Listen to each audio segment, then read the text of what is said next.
A soul is a heavy thing to wager on the turn of a card, yet in the shadows of London, it weighed less than a gold sovereign to a desperate man. London, 1823. The air inside the Crimson Rook gaming hell was thick enough to choke a man, heavy with the scent of stale tobacco, spilled claret, and the copper tang of fear. It was a place where fortunes were not just lost, but devoured, where the desperation of the fallen aristocracy met the predatory greed of the rising merchant class. In the center of the main salon, beneath the haze of smoke that drifted lazily toward the soot-stained ceiling, a single table commanded the attention of the room. The silence around it was unnatural, broken only by the snap of pasteboard and the ragged, shallow breathing of the young man seated at the south position. Viscount Rupert Vance looked as though he were facing a firing squad rather than a game of piquet. At 22, he should have been in the prime of his youth, but the candlelight revealed a face gaunt with exhaustion, his cravat loosened in a display of slovenliness that would have horrified his late father. His hands trembled as he reached for his glass, finding it empty for the third time that hour.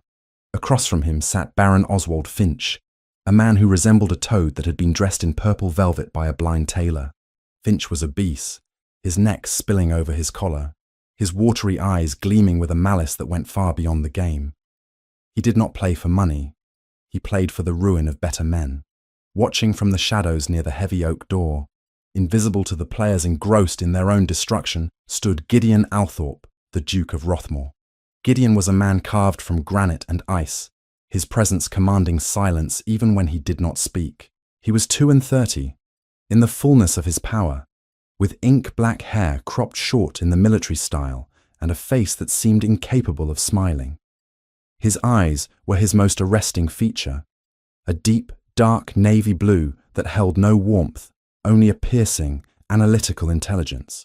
He was not here to gamble. He despised the vice. He was here because he had been hunting Oswald Finch for 6 months. Gideon knew Finch was running a fraudulent railway scheme, draining the coffers of widows and foolish investors. But knowledge was not proof. He needed documents. He needed a witness. He needed the physical evidence that would send the Baron to Newgate prison. Until he had it, he could only watch, a silent sentinel in the dark, waiting for Finch to make a mistake. He had not expected to witness a slaughter. At the table, the game had reached its crisis. "I have nothing left," Rupert whispered, his voice cracking. The pile of markers in front of Finch was obscene, representing the entirety of the Vance estate, the London townhouse, the horses, and the family silver. Rupert had lost it all in a span of 3 hours, driven by a madness that Gideon had seen in too many men who believed luck owed them a living. "Come now, Lord Vance," Finch purred, his voice oily and thick. "A gentleman always has something of value. You have a name. You have a legacy. And if the rumors are true, you have a sister." Gideon's jaw tightened. He shifted slightly in the shadows, his gloved hand closing into a fist. He knew of the Vance family. The old Viscount had been a man of honor, but his son was a weakling. And the daughter, Gideon recalled seeing her once from a distance, a figure of dignity in a worn cloak, trying to manage her brother's chaotic affairs. Rupert paled, his eyes darting around the room as if looking for an exit that did not exist. "You cannot speak of Helena here. She is a lady. She is a spinster of 25 with no dowry, and a brother who has gambled away the roof over her head." Finch countered brutally, leaning forward. The velvet of his coat strained against his bulk. "Who will take her? Who will feed her when you are in debtor's prison tomorrow? I offer you a chance, Rupert. One final hand. Against the debt. All of it. The house, the land, the markers." "And the wager?" Rupert asked, his voice barely a breath.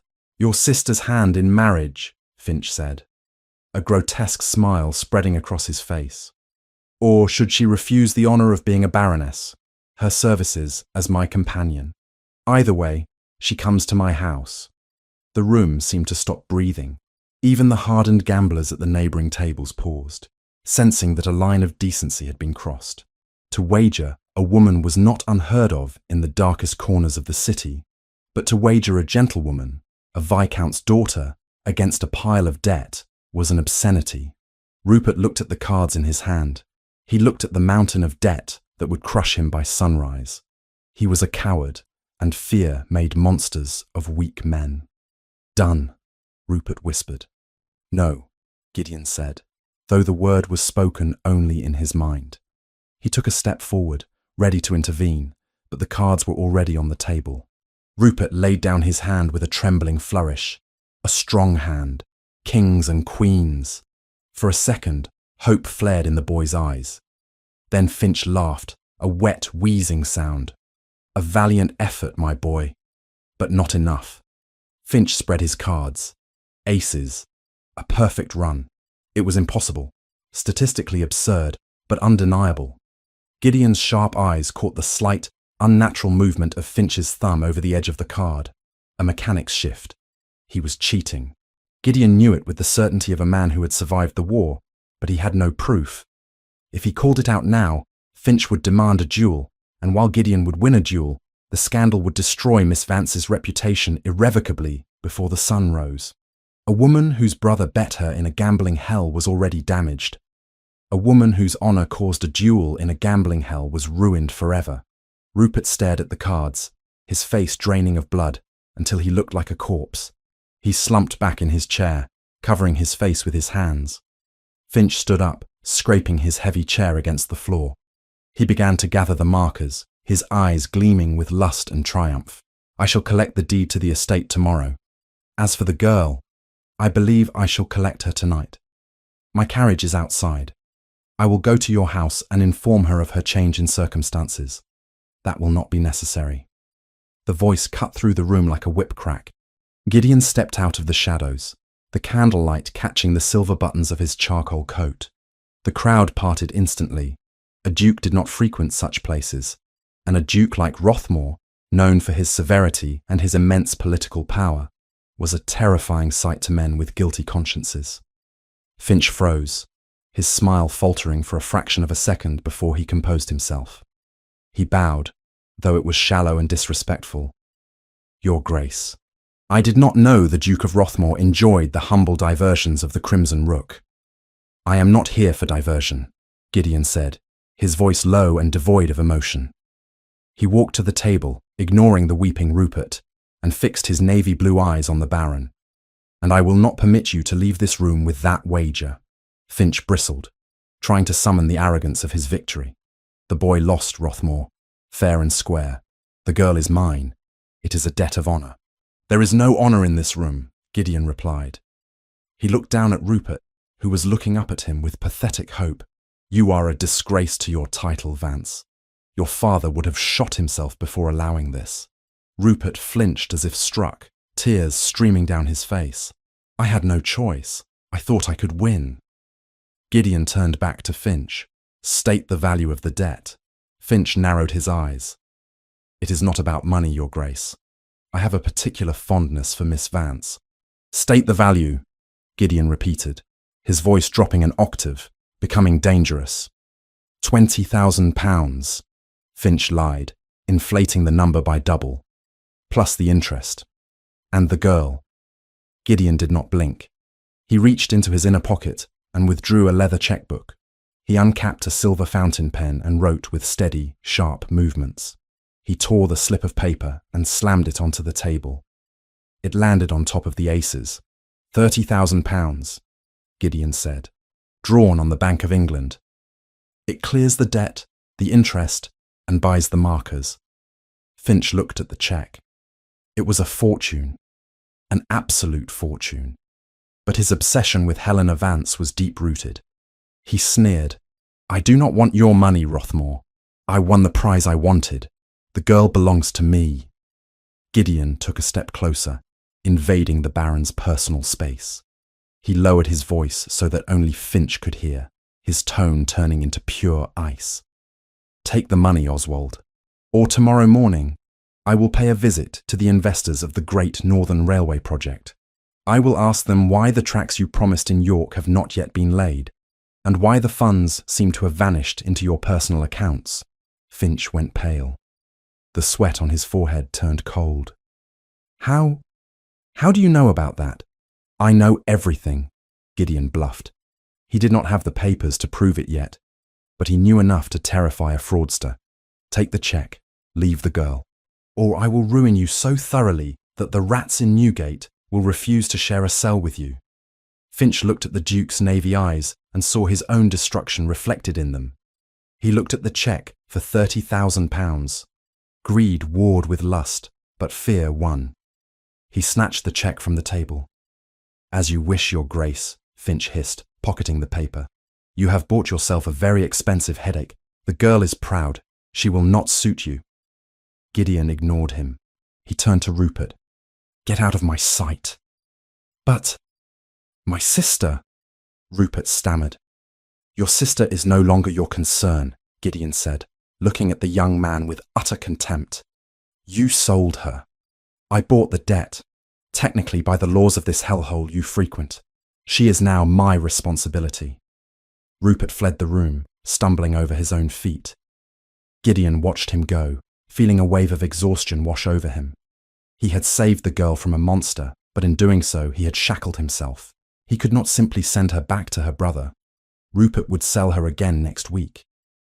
And he could not leave her alone in London with Finch still at large and vengeful. Gideon signalled to the club owner, who had been watching nervously. "My carriage." Now. The night air outside was brisk, carrying the scent of rain. Gideon climbed into his black carriage, the interior smelling of leather and solitude. He gave the driver the address of the Vance townhouse in Mayfair. As the horses lurched forward, Gideon leaned his head back against the squabs and closed his eyes. He was a man of logic, of precise calculations. He did not act on impulse. Yet tonight, he had spent £30,000 to acquire a woman he did not know, simply because the alternative was too vile to stomach. He told himself it was a temporary measure. He would take her to Holloway Hall, his estate in Derbyshire. He would employ her. It would give her protection and a legitimate reason to be under his roof without scandal, or at least with less scandal than being Finch's mistress. He would keep her there until he had solidified the case against Finch and sent the Baron to prison. Then he would figure out what to do with her. But deep down, a cynical voice whispered that he had just complicated his orderly life beyond measure. The Vance townhouse was a narrow, tall structure in a once fashionable street that had slowly succumbed to genteel poverty. The paint was peeling around the doorframe, and the windows were dark, save for a single light on the first floor.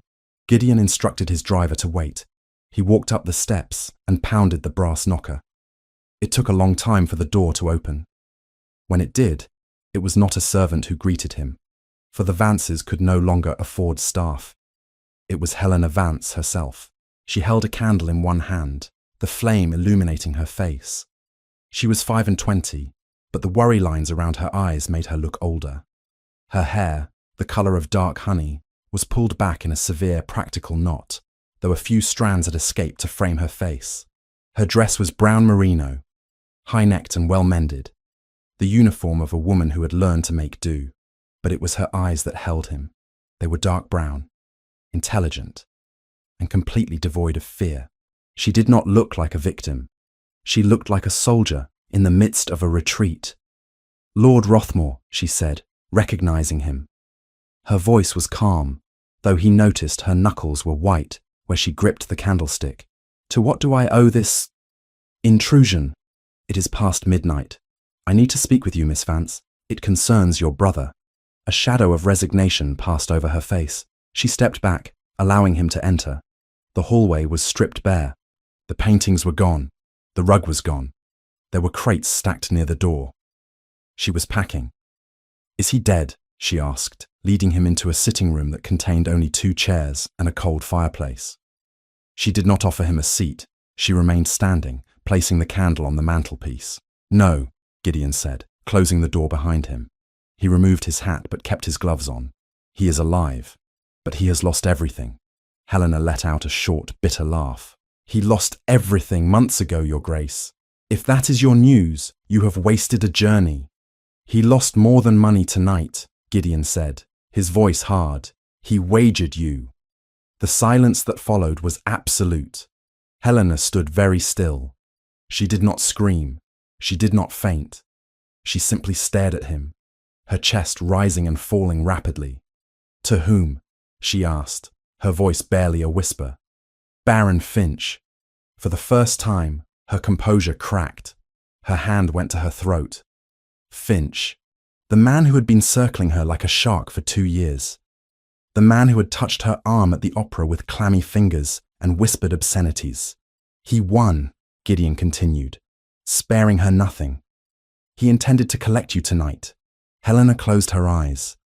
She swayed slightly, and for a moment Gideon thought he would have to catch her, but she locked her knees and forced herself to stand upright. "I see," she said. "So Rupert has finally done it. He has sold me." "He tried," Gideon said. "I intervened." Helena opened her eyes. She looked at him, confused. "You intervened?" "I bought the debt," Gideon stated flatly. He wanted to sound reassuring, but he knew he sounded like a businessman discussing a merger. "I paid Finch £30,000. He has relinquished his claim on you." Relief washed over her face, so profound it was painful to watch, but it was quickly replaced by a new, sharper wariness. £30,000. That is a king's ransom. "Why would you do that?" "We are not friends, Your Grace. We are barely acquaintances." "I could not leave you to Finch," Gideon said. "However, I am not a charity institution, Miss Vance." Helena stiffened. Her eyes narrowed. "Then what are you?" "I have purchased your brother's debt," Gideon said, choosing his words with deliberate cruelty to make her understand the gravity of her position. "By the terms of the wager, you are now the collateral. You belong to me until the debt is paid." He watched the colour drain from her face, leaving her pale as marble. She looked at him with a mixture of horror and betrayal. "So I have simply changed owners. Is that it? From a toad to a wolf? I am not offering you a position as my mistress, if that is what you fear," Gideon said coldly, offended despite himself. "I have need of a secretary, a private administrator. I understand you managed your father's estate before his death." "I did," she said, her voice trembling with suppressed rage. "Then you will work for me. You will come with me to Holloway Hall in Derbyshire. You will organise my affairs. You will work until the value of your labour equals £30,000. Helena looked at him as if he were speaking a foreign language. "You want me to be your employee? To pay off £30,000? It would take me 3 lifetimes. Then you had best start tonight," Gideon said. "You cannot stay here. Finch is a vengeful man. He has taken the money, but he will not forget the insult. He will come for you the moment my back is turned. You are not safe in London." Helena looked around the empty room, at the crates she had packed. She had planned to go to an aunt in the country, a woman who hated her. Even in desperation, she doubted the old woman would have opened the door. She had £40 to her name. She had no power, no allies, and a brother who had sold her. She looked at the Duke. He was imposing, terrifying, and cold, but he was not Oswald Finch. He was offering her a prison, yes, but a prison with high walls that might keep the monsters out. She lifted her chin, a gesture of pride that tugged at something in Gideon's chest. "I have no choice, do I?" she asked.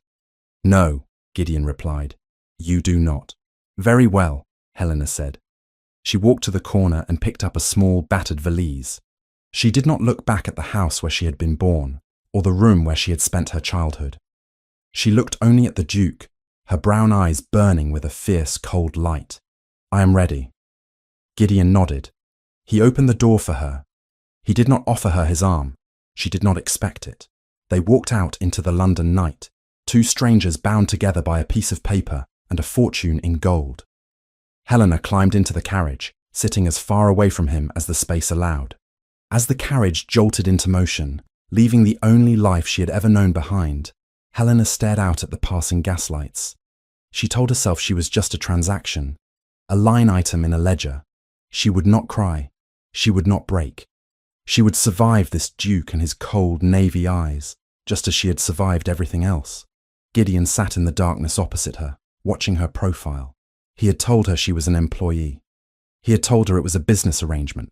But as they rattled over the cobblestones toward the Great North Road, he knew he had lied. He had not bought a secretary. He had bought a conscience, and its weight was far heavier than the gold he had signed away. The journey to Derbyshire had begun.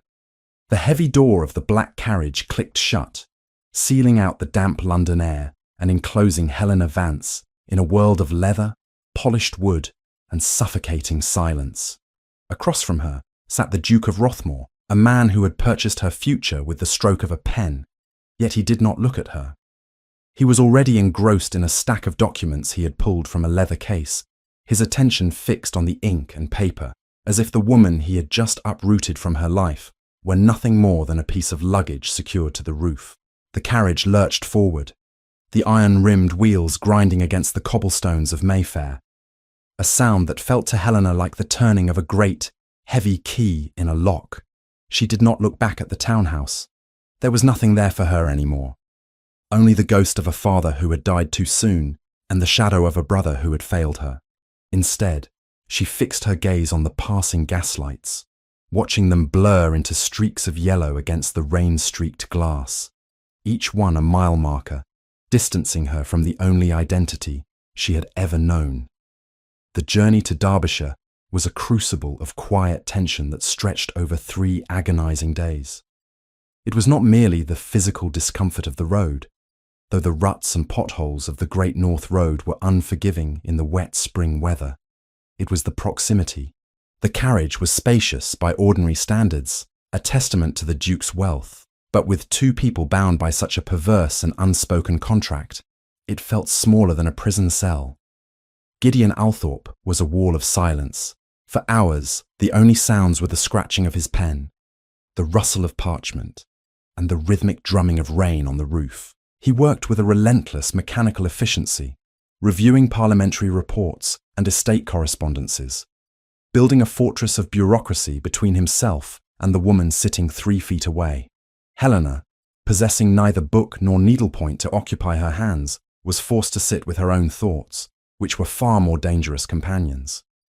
She studied him when she thought he was not looking. His profile was severe, cut from the same hard stone as the cliffs of the north, his jaw set in a line of permanent resolve. His navy blue eyes, when he lifted them to check the light or the time, were unreadable, devoid of the predatory gleam she had seen in Baron Finch, but also devoid of any warmth. He was not cruel, she realized, as the miles rolled beneath them. He was simply absent. He had performed a duty, a transaction, and now he seemed determined to forget the human cost of it. They stopped only when necessary, at coaching inns that grew progressively more rustic the further north they travelled. These interludes were a torment of a different kind. At the first inn, near St Albans, the landlord had looked at the ducal crest on the carriage door and bowed low enough to sweep the floor with his nose. But his eyes had darted between Gideon and Helena with knowing, salacious curiosity. A duke, travelling with a young, unchaperoned woman who wore no wedding ring and carried only a single battered valise, could mean only one thing in the eyes of the world. Helena felt the weight of those glances like physical blows. She held her head high, her spine stiffened by the pride that was her last defence, but inside she was burning with shame. Gideon seemed oblivious, or perhaps he simply did not care what innkeepers and stable boys thought of him. He ordered private parlours for their meals, where they ate in a silence so thick it made the food taste like ash. He did not try to converse with her, did not ask about her comfort, did not offer pleasantries about the weather. He treated her with the polite, distant courtesy one might extend to a governess or a distant relation one was obliged to tolerate. On the second day, as the flat fields of the Midlands gave way to the rolling, rugged hills of the Peak District, the silence finally broke, if only for a moment. The carriage had hit a particularly deep rut, jarring them violently. A stack of papers slid from Gideon's lap, scattering across the floor. Instinctively, Helena reached down to gather them, her hands brushing against the expensive, heavy bond paper. "Leave them," Gideon said. The command was sharp, like the crack of a whip. Helena froze, her hand hovering over a letter. She looked up to find his navy eyes fixed on her, cold and warning. "I was merely helping, Your Grace," she said, her voice steady despite the sudden racing of her heart. "I do not require help," he replied. leaning down to collect the papers himself. His movements were swift, reclaiming his property, re-establishing the boundaries she had inadvertently crossed. "And you are not a servant to scramble on the floor." Helena sat back, stung. "I am not a guest either, am I? What am I then? You say I am to work off a debt, yet you treat me as if I am invisible." Gideon paused, the papers in his hand. He looked at her, really looked at her, for the first time since they had left London. He saw the fatigue etched around her dark brown eyes, the tension in her shoulders, the fraying lace on her cuffs that she tried to hide. He saw a woman who was terrified but refusing to show it, and the guilt he had been suppressing surged up, making him harsher than he intended. "You are my responsibility, Miss Vance," he said, his voice flat. "And until we reach Holloway Hall, that is all you need to be." He returned to his reading, ending the conversation as abruptly as if he had slammed a door in her face. Helena turned back to the window, biting her lip to keep it from trembling. She would not cry. She had promised herself she would not cry in front of him. The landscape outside matched her mood, grey, wild, and unforgiving. Stone walls cut across the green hills like scars, and the wind whipped the heather into a frenzy. It was a beautiful, lonely country, a place where secrets could be buried deep in the moors and never found. They arrived at Holloway Hall on the evening of the third day. The sun had long since set, swallowed by heavy, bruising clouds, and the rain had turned into a steady, freezing downpour. The carriage turned off the main road, passing through a set of wrought-iron gates that groaned in protest, rust flaking from their hinges. The drive was long and winding, lined by ancient oaks that stretched their skeletal branches over the path, creating a tunnel of darkness. When the house finally emerged from the gloom, Helena felt a chill that had nothing to do with the cold. Holloway Hall was immense, a sprawling Jacobean structure of dark stone and mullioned windows, but it felt blind. Only a few windows on the ground floor were lit. The rest of the house was shrouded in darkness, looming against the night sky like a sleeping beast. There was no army of footmen waiting with torches, no warm welcome for the returning master. It spoke of a house that was lived in, but not loved. The carriage halted before the main entrance. The driver scrambled down to open the door, and Gideon stepped out, ignoring the rain that immediately darkened the shoulders of his coat. He turned and offered a hand to Helena. She hesitated for a fraction of a second, looking at his gloved palm, then placed her hand in his. His grip was firm, impersonal, steadying her as she stepped down onto the wet gravel. She shivered as the wind cut through her thin cloak. "Bennett!" Gideon barked, his voice echoing against the stone facade. The heavy front doors creaked open, and an elderly butler appeared, holding a lantern. He looked weary, his livery slightly too large for his frame, as if he had shrunk with the house. "Your Grace," Bennett said, bowing.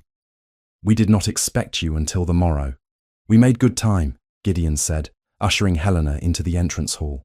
The interior of Holloway Hall was grand, with a soaring ceiling and a checkerboard marble floor that echoed their footsteps.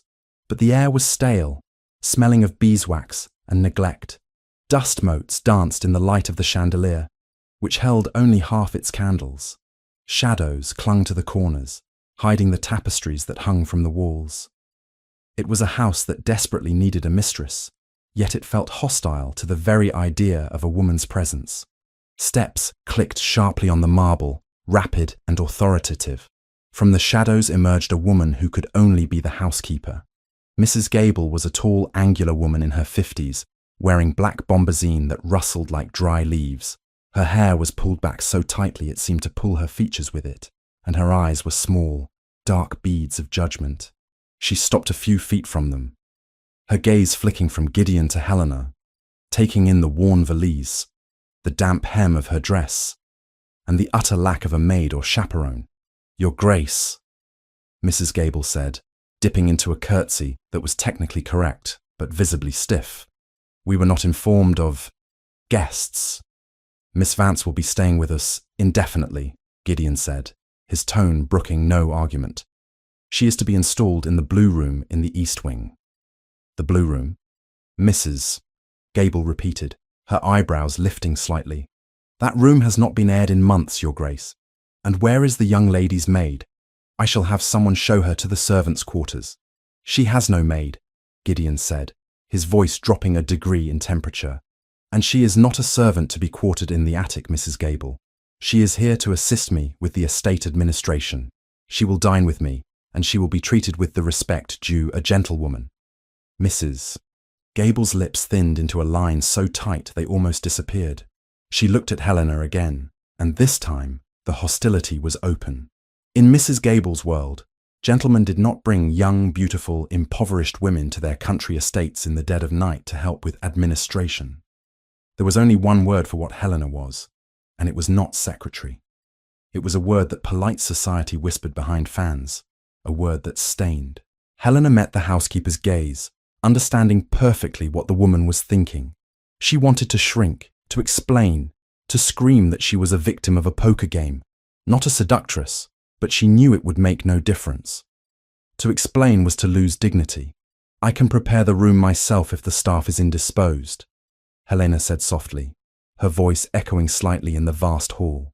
That will not be necessary, Gideon cut in. Mrs. Gable, see to it immediately, and have a tray sent up to Miss Vance. She is tired. As you wish, Your Grace, Mrs. Gable said, her tone dripping with icy compliance. She turned to Helena, her eyes cold. Follow me, miss. Gideon did not say good night. He turned and walked toward the library, his boots striking the floor with a rhythm that sounded like a retreat. He was fleeing the awkwardness he had created, leaving Helena to face the judgment of his household alone. Helena picked up her valise, her knuckles white, and followed Mrs. Gable up the sweeping staircase. The portraits of long-dead Althorpe ancestors watched her pass, their painted eyes seeming to mirror the housekeeper's disdain. They walked down long, draughty corridors, where the candles guttered in the draughts, finally stopping at a heavy oak door at the end of the east wing. Mrs. Gable opened the door and stepped aside, not bothering to light the fire. The room is as His Grace requested, she said. Dinner will be brought up. Though I must say, miss, the master usually prefers his arrangements to remain in London. Holloway Hall is a respectable house. We have never had this sort of irregularity before. The insult was precise and cutting. Helena stepped into the room, placing her bag on a chair to steady her trembling hands. She turned to face the older woman, summoning the last reserves of her strength. I am here to work, Mrs. Gable, Helena said, her voice trembling but clear. I am not here to be an irregularity. I am here because I have no other choice. Mrs. Gable sniffed, clearly unconvinced. Everyone has a choice, miss. Some just choose the path of least resistance. With that, she turned and closed the door, leaving Helena in the semi-darkness. Helena stood in the center of the room, listening to the housekeeper's footsteps fade away. The blue room was large and oppressive. The furniture was covered in dust sheets that looked like ghosts in the moonlight filtering through the heavy curtains. The air was cold and smelled of damp velvet and disuse. Helena walked to the window and looked out at the black void of the parklands. She was miles from anywhere, trapped in a house that despised her, owned by a man who could barely look at her. The reality of her situation crashed down on her. She was not a guest. She was not a secretary. She was a possession, a living receipt for a gambling debt. She sank onto the edge of the bed, the dust sheet crinkling beneath her, and for the first time in 3 days, she allowed a single tear to escape. But only one. She wiped it away furiously.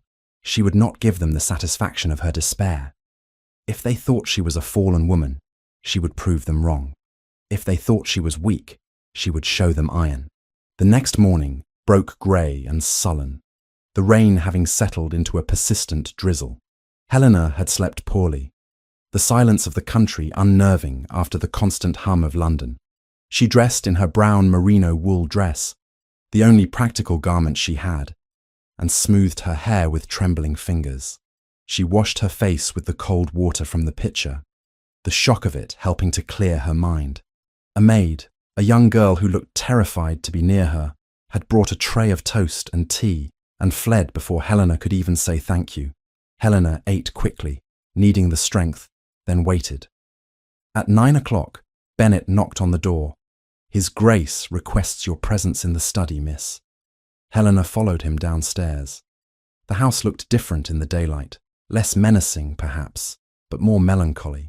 The wear and tear were visible now, the faded patches on the rugs, the water stains on the ceiling corners. It was a house of immense wealth that had stopped caring about itself. Bennett led her to a set of double doors on the ground floor and opened them. The study was a masculine sanctuary of dark wood, leather, and the smell of tobacco and old paper. Floor-to-ceiling bookshelves lined the walls, filled with volumes that looked as if they hadn't been touched in a decade. In the center of the room, behind a massive mahogany desk that looked like a barricade, sat Gideon. He did not stand when she entered. He was buried behind towers of ledgers, loose papers and scrolls. His coat discarded, his shirt sleeves rolled up to his elbows. He looked exhausted, his hair slightly disheveled, as if he had been wrestling with the documents for hours. "Close the door," he said, without looking up. Helena obeyed, the click of the latch sounding loud in the room. She walked toward the desk and stopped, standing like a soldier reporting for duty. She waited. Gideon finally looked up. His eyes were bloodshot, the navy blue dulled by fatigue. He gestured to the chaos on his desk. "This," he said, his voice raspy, "is the state of the Rothmore estate." Helena looked at the piles. It was a disaster. Invoices were mixed with personal correspondence. Tax records were buried under architectural drawings. Tenant complaints were used as coasters for inkwells. "My steward in London handles my investments and the parliamentary affairs," Gideon said, rubbing his temples. "But the local management, the management of the land, the tenants, the harvest, the wool, it has been left to the local overseer, a man named Barrow. And," Helena prompted when he fell silent. "And the numbers do not add up," Gideon said, frustration leaking into his voice. "I have money, Miss Vance. I have more money than I can spend. But this estate bleeds. Every month the expenses rise and the income falls. I am told it is the weather, the market, the bad luck of the tenants. But I look at these ledgers and I see nothing but noise. I cannot find the truth in this mess." He pushed a heavy, leather-bound ledger toward her. It slid across the polished wood and stopped at her fingertips. "You said you managed your father's lands," Gideon said. "You said you knew administration." "I did," Helena said. "I kept the books for the Viscountcy of Vance for 5 years. We had little money, so every penny had to be accounted for." "Good," Gideon said. He stood up abruptly, towering over the desk.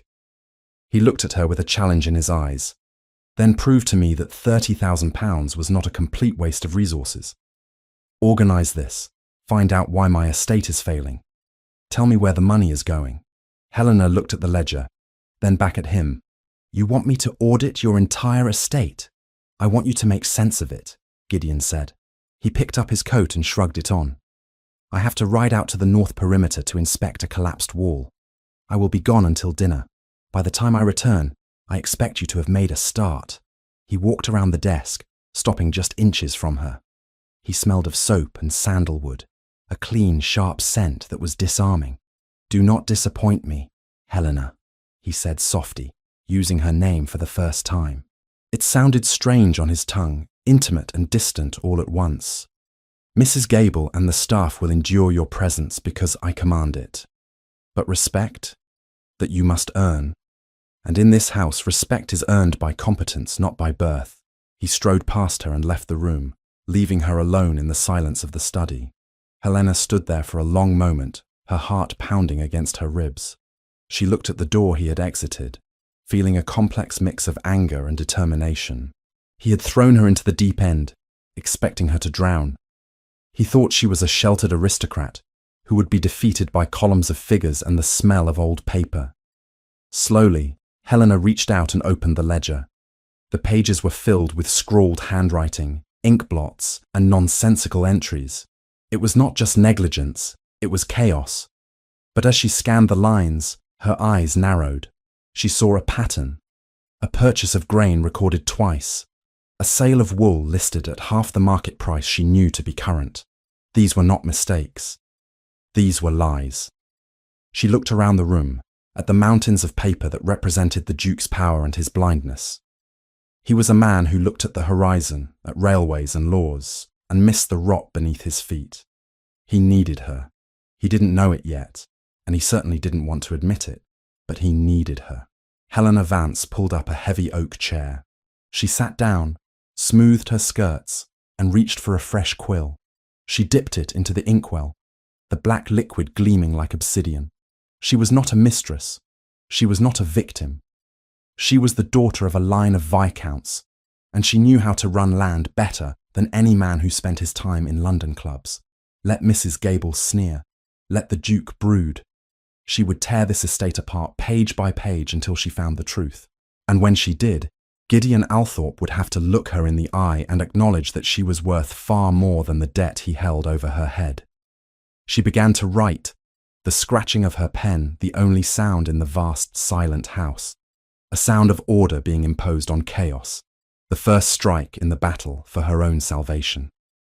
The library of Holloway Hall had become Helena Vance's world, a sanctuary of dust and paper where she waged a silent war against chaos. For 2 weeks, she had barely seen the sun, her existence reduced to the scratching of a quill against parchment and the turning of heavy, mildewed pages. The estate was not merely disorganized, it was a labyrinth of negligence. Gideon Althorpe, the Duke of Rothmore, possessed a fortune that could rival the crown's, yet his ancestral home was bleeding money from 1,000 tiny cuts. Helena had traced the hemorrhaging through stacks of receipts that dated back 5 years, finding payments for repairs that were never made, wages for phantom labourers, and feed for livestock that did not exist. It was a tedious, exhausting puzzle, but as she worked, a strange sense of purpose began to replace the despair that had consumed her in London. She was no longer just a pawn in a wager. She was the only person in this vast, cold house who saw the truth. It was on a Tuesday afternoon, while rain lashed against the tall, mullioned windows, that the pattern finally emerged with undeniable clarity. Helena was cross-referencing the shearing records from the previous spring with the sales ledgers from the local market in Bakewell. She paused, her finger tracing a line of ink that seemed innocuous enough at first glance. The entry claimed that the estate had sold 200 sacks of raw wool to a merchant in Leeds for a sum that was pitifully low, even for the depressed market of 1823. Helena frowned, pulling a second ledger from the stack. The inventory of the sheep count. According to the steward's own records, the flock was healthy, the yield high. The weight recorded at the shearing sheds did not match the weight sold at the market. Somewhere between the shearing blades and the merchant's cart, 3 tons of prime wool had simply vanished into thin air. She sat back in the heavy oak chair, the realization settling in her stomach like a stone. This was not incompetence. Incompetence was messy. This was precise. The numbers had been doctored to balance the final columns, hiding the theft in the fluctuating price of the commodity. Someone was skimming the cream of the estate's produce and selling it privately, pocketing the difference while the Duke was told that the market was cruel. Helena looked up at the clock on the mantelpiece. It was just past 2. Gideon was out riding the perimeter of the tenant farms, as he had been doing every day since their arrival, trying to understand the physical decay of his land while she diagnosed the financial rot. He would not be back for hours. If she waited to show him the numbers, he might dismiss them as a clerical error. He still looked at her with that guarded, distant expression, as if waiting for her to fail or to ask for a new dress. She needed more than suspicion. She needed a confession, or at least visual proof. She stood up, smoothing the skirts of her brown merino dress. It was the same dress she had worn leaving London, now cleaned but showing the strain of daily wear. She did not care. She grabbed her shawl, throwing it over her shoulders, and picked up the ledger. She marched out of the library, her footsteps echoing on the marble floor of the hall. Mrs. Gable was dusting a vase near the staircase and stopped to watch her pass.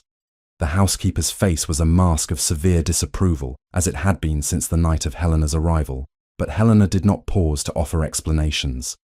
She pushed open the heavy front doors and stepped out into the damp, blustery afternoon. The stables and the main agricultural barns lay to the west of the house, a cluster of stone buildings that smelled of wet hay, manure, and leather. The rain had softened to a mist, clinging to the hills like a shroud. Helena navigated the muddy puddles with determination, her eyes fixed on the shearing barn. She knew that Thomas Barrow, the estate's local overseer, would be there.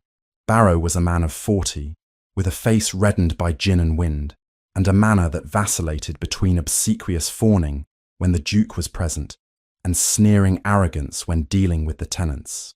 Helena had met him only once, when Gideon had introduced her as his assistant, a title Barrow had greeted with a smirk that suggested he knew exactly what kind of assistance a woman provided a duke. She found him inside the main barn, leaning against a wooden post, shouting instructions to a young stable boy who was struggling to lift a heavy saddle. Barrow held a riding crop in one hand, tapping it rhythmically against his thigh. When he saw Helena enter, the tapping stopped. He straightened slowly, his eyes raking over her figure with a familiarity that made her skin crawl. "Well now," he drawled, his voice thick with a Derbyshire accent he exaggerated to sound rustic. "If it isn't the Duke's fancy London lady. Lost your way to the rose garden, miss? I am exactly where I intend to be, Mr. Barrow," Helena said, her voice crisp and steady. She stopped 5 paces from him, refusing to be intimidated by his size or the stench of stale alcohol that wafted from him. "I have a question regarding the shearing logs from last April."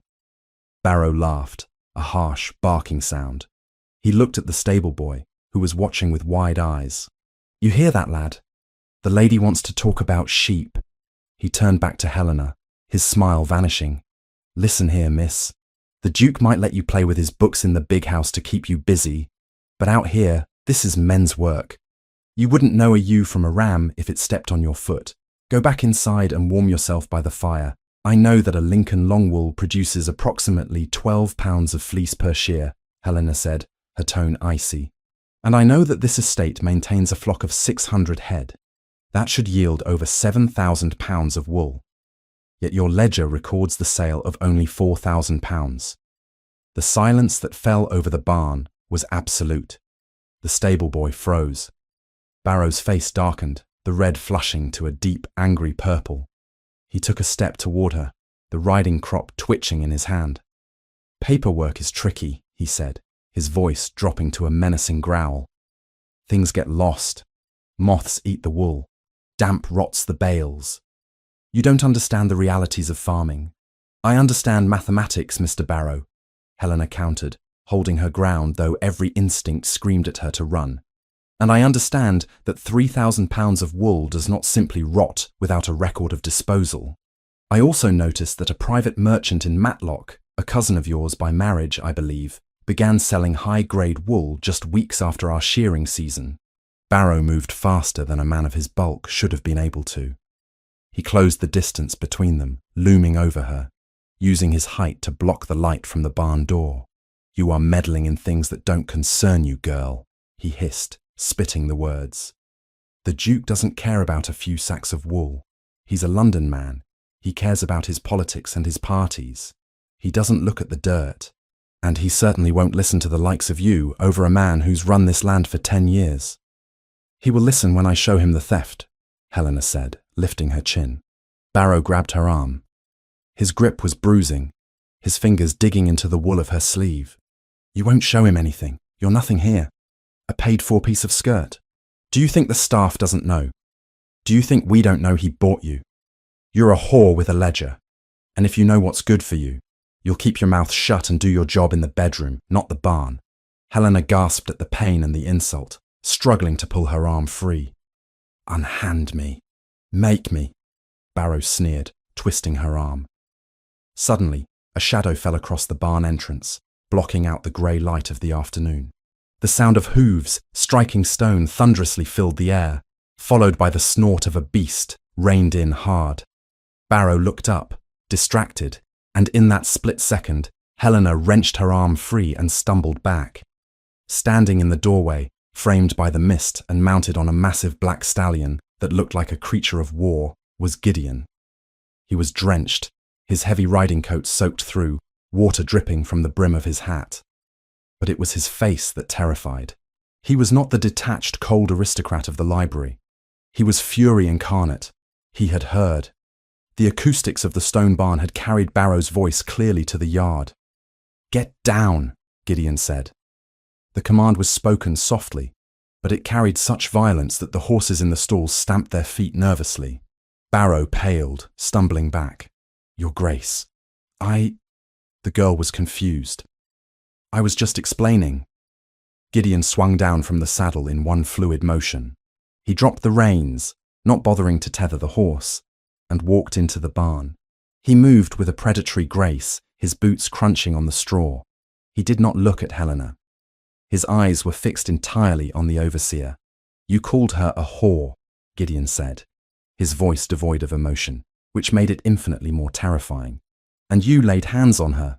She was accusing me of theft, Barrow stammered, backing away until he hit a wooden partition. She doesn't know what she's saying.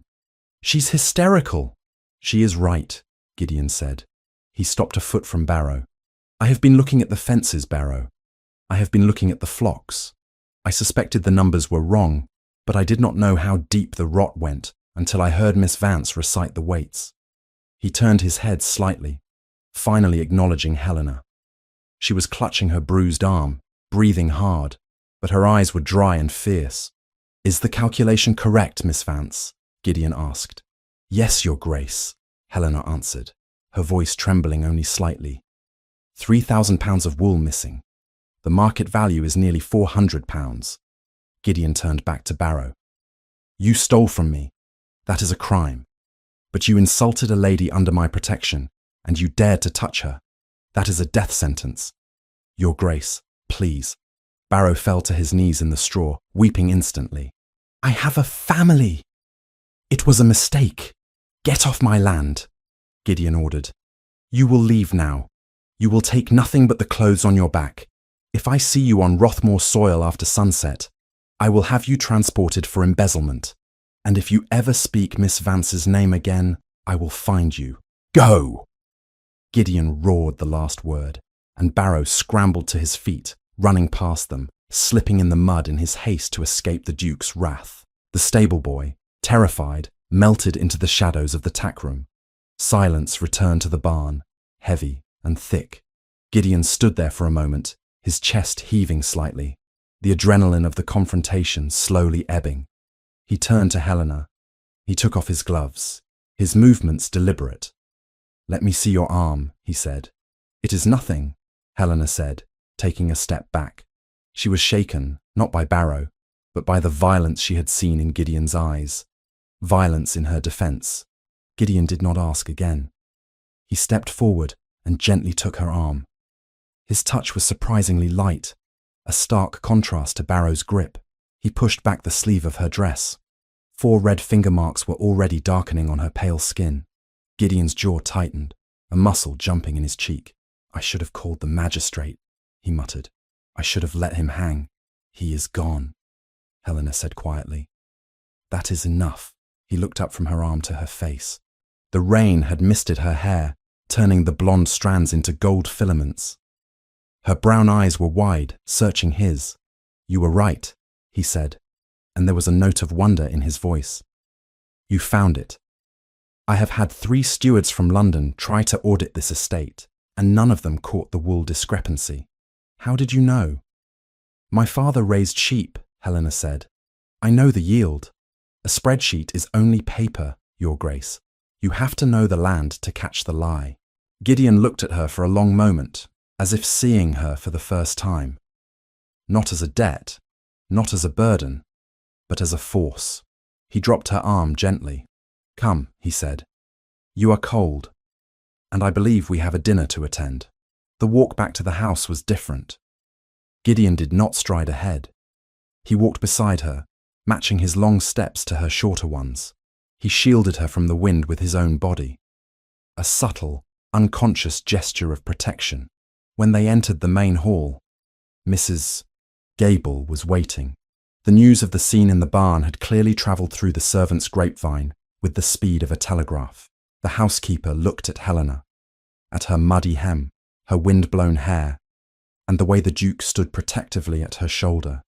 Mrs. Gable's eyes dropped to the bruise that was faintly visible on Helena's wrist.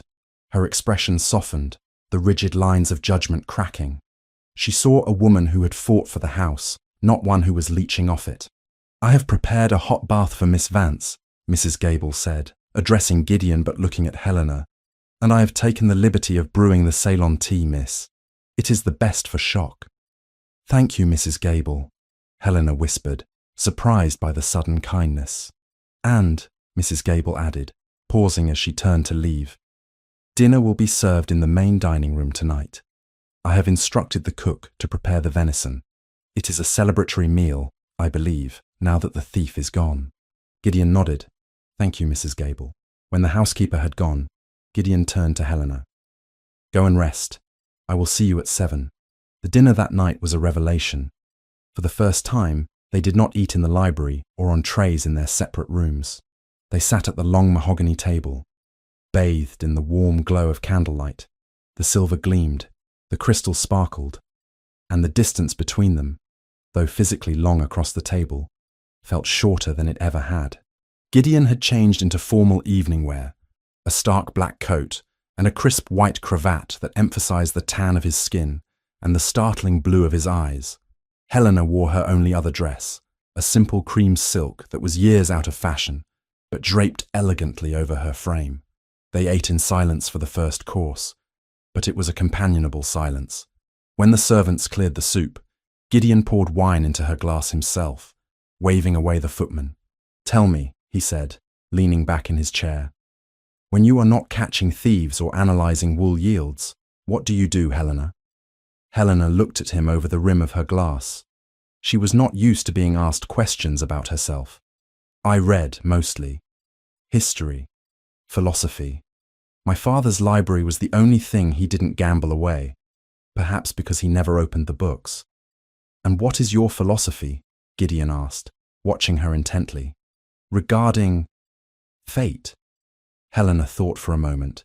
I believe fate is a convenient excuse for men who are too cowardly to take responsibility for their actions. My brother blames fate for his losses. You blamed fate for finding me in that club, but it wasn't fate. It was a choice. Every card laid down is a choice. Gideon paused, the wine glass halfway to his lips. He looked struck by her words.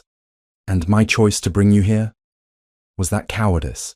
Helena met his gaze boldly. No, that was arrogance. You thought you could solve a human problem with a checkbook. You thought you could buy a clear conscience. Gideon laughed. It was a low, rusty sound, as if he hadn't used it in years. It transformed his face, softening the harsh angles, making him look younger and devastatingly handsome. You are merciless, Miss Vance, he said, shaking his head. Most women would have flattered me. They would have called it generosity. I am not most women, Helena said, and I am not free to flatter you. I am your employee. I owe you the truth. The laughter faded from Gideon's eyes, replaced by a heat that made Helena's breath catch in her throat. He looked at her not as an employee, and certainly not as a debt. He looked at her as a man looks at a woman who challenges him. No, he said softly, his voice rough. You are certainly not like most women. You have a mind like a razor and a spine like steel. I have spent 10 years in London society, surrounded by women who are trained to be decorative and agreeable. I had forgotten that a woman could be formidable. The compliment hung in the air, charged and dangerous. Helena felt a flush rise to her cheeks. She looked down at her plate, her heart racing. I am simply trying to pay my debt, Your Grace. Gideon leaned forward, his blue eyes capturing hers. Gideon, he corrected. When we are alone, Helena, please. My name is Gideon. Helena looked up. To use his Christian name was a breach of every social protocol, an intimacy that suggested a relationship far beyond that of a master and servant. But the way he said it, as a plea, not an order, disarmed her. Gideon, she tested the word. It felt heavy and significant on her tongue. He smiled, a small, genuine curve of his lips. Thank you. The rest of the meal passed in a blur of conversation. They talked of the estate, of the laws regarding enclosure, of the poetry of Byron, which Gideon despised and Helena secretly admired. For the first time in her life, Helena felt intellectually met. She was not hiding her intelligence to soothe a fragile male ego. She was sharpening it against his. As the candles burned low, casting long shadows against the panelled walls, a comfortable silence settled between them. Gideon watched her, his expression thoughtful. He noticed the way the candlelight caught the gold in her hair, the intelligence in her dark brown eyes, the strength in her delicate hands. He realized, with a jolt of panic and exhilaration, that he was no longer thinking about the £30,000. He was thinking about how empty the chair opposite him would look if she were ever to leave. "You have done a great service to this house today," Gideon said quietly. "You saved me from a fool." "You saved me first," Helena reminded him. "From a monster." Gideon stood up. He walked to the end of the table and offered her his hand. She took it, feeling the calluses on his palm from the rains, the warmth of his skin. He pulled her up, not letting go immediately. They stood close, the heat radiating between them. "I did not save you to put you to work in a barn," Gideon said, his voice low. "I am sorry for what happened today. For Barrow. For everything. It is part of the bargain," Helena whispered, unable to look away from his mouth. Gideon's thumb brushed over her knuckles, a caress that sent a shockwave through her arm. "Perhaps," he said. "Or perhaps the bargain is changing." He brought her hand to his lips, kissing the skin just above the bruise Barrow had left. It was a gesture of apology, of reverence, and of something else entirely. Helena trembled. She knew she should pull away. She knew that falling for the man who owned her debt was the most dangerous gamble of all. But as she looked into his navy eyes, she saw the loneliness there, mirroring her own. "Good night, Helena," he whispered against her skin. "Good night, Gideon," she breathed. She turned and fled the room, her heart pounding a frantic rhythm against her ribs. She ran up the stairs to the blue room, closing the door and leaning against it, gasping for air. She had faced a thief in a barn without flinching, but the touch of the Duke's lips on her hand had undone her completely. She was no longer just fighting for her freedom. She was fighting against her own heart, and she was terrified she was going to lose.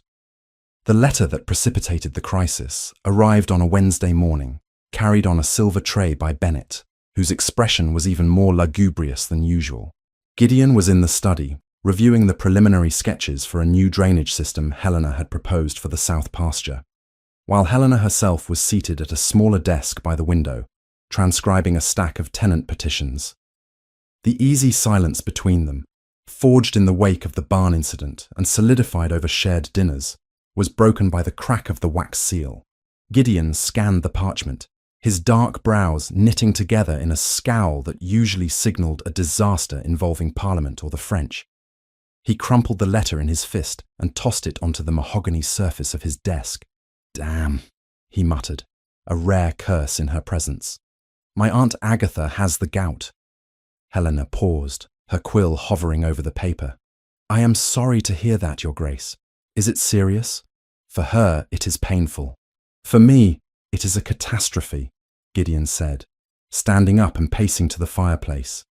She was to arrive tomorrow to act as hostess for the dinner party on Saturday. The parliamentary envoys, Lord Liverpool's Under-Secretary, and the local magistrates are all coming. It is not merely a social gathering, it is a political manoeuvre to secure funding for the railway spur. Helena understood the stakes immediately. In the intricate dance of British politics, deals were rarely struck on the floor of the House of Lords. They were forged over roast venison and claret, in rooms where the seating arrangement was as strategic as a battlefield map. A bachelor duke could host a hunting party alone, but a formal dinner required a hostess, a woman to manage the conversation, soothe bruised egos, and signal the domestic stability of the house. "Is there no other female relation you can call upon?" Helena asked. "None who can get here in 3 days," Gideon replied, turning to look at her. The firelight caught the sharp angles of his face, illuminating the calculation in his navy blue eyes. "Except one." Helena felt a cold prickle of apprehension. She set down her pen. "Your Grace, surely you do not mean—" "You know the estate better than anyone," Gideon said, walking toward her. You know the political landscape because you have been organizing my correspondence. You have the breeding of a viscount's daughter and the intelligence of a prime minister. I am also the sister of a man who sold me in a gambling hell, Helena said, her voice rising slightly. And I am living in your house without a chaperone, working as a secretary. The rumors in the village are already vicious. If I sit at the head of your table, you will not be projecting stability. You will be confirming the scandal. Let them talk, Gideon said dismissively, though his eyes remained intense. These men need my influence more than they care about my morality. And their wives, well, their wives will be vicious regardless. I need a hostess, Helena. I need someone who can steer the conversation away from the scandal and toward the railway investment. I need you.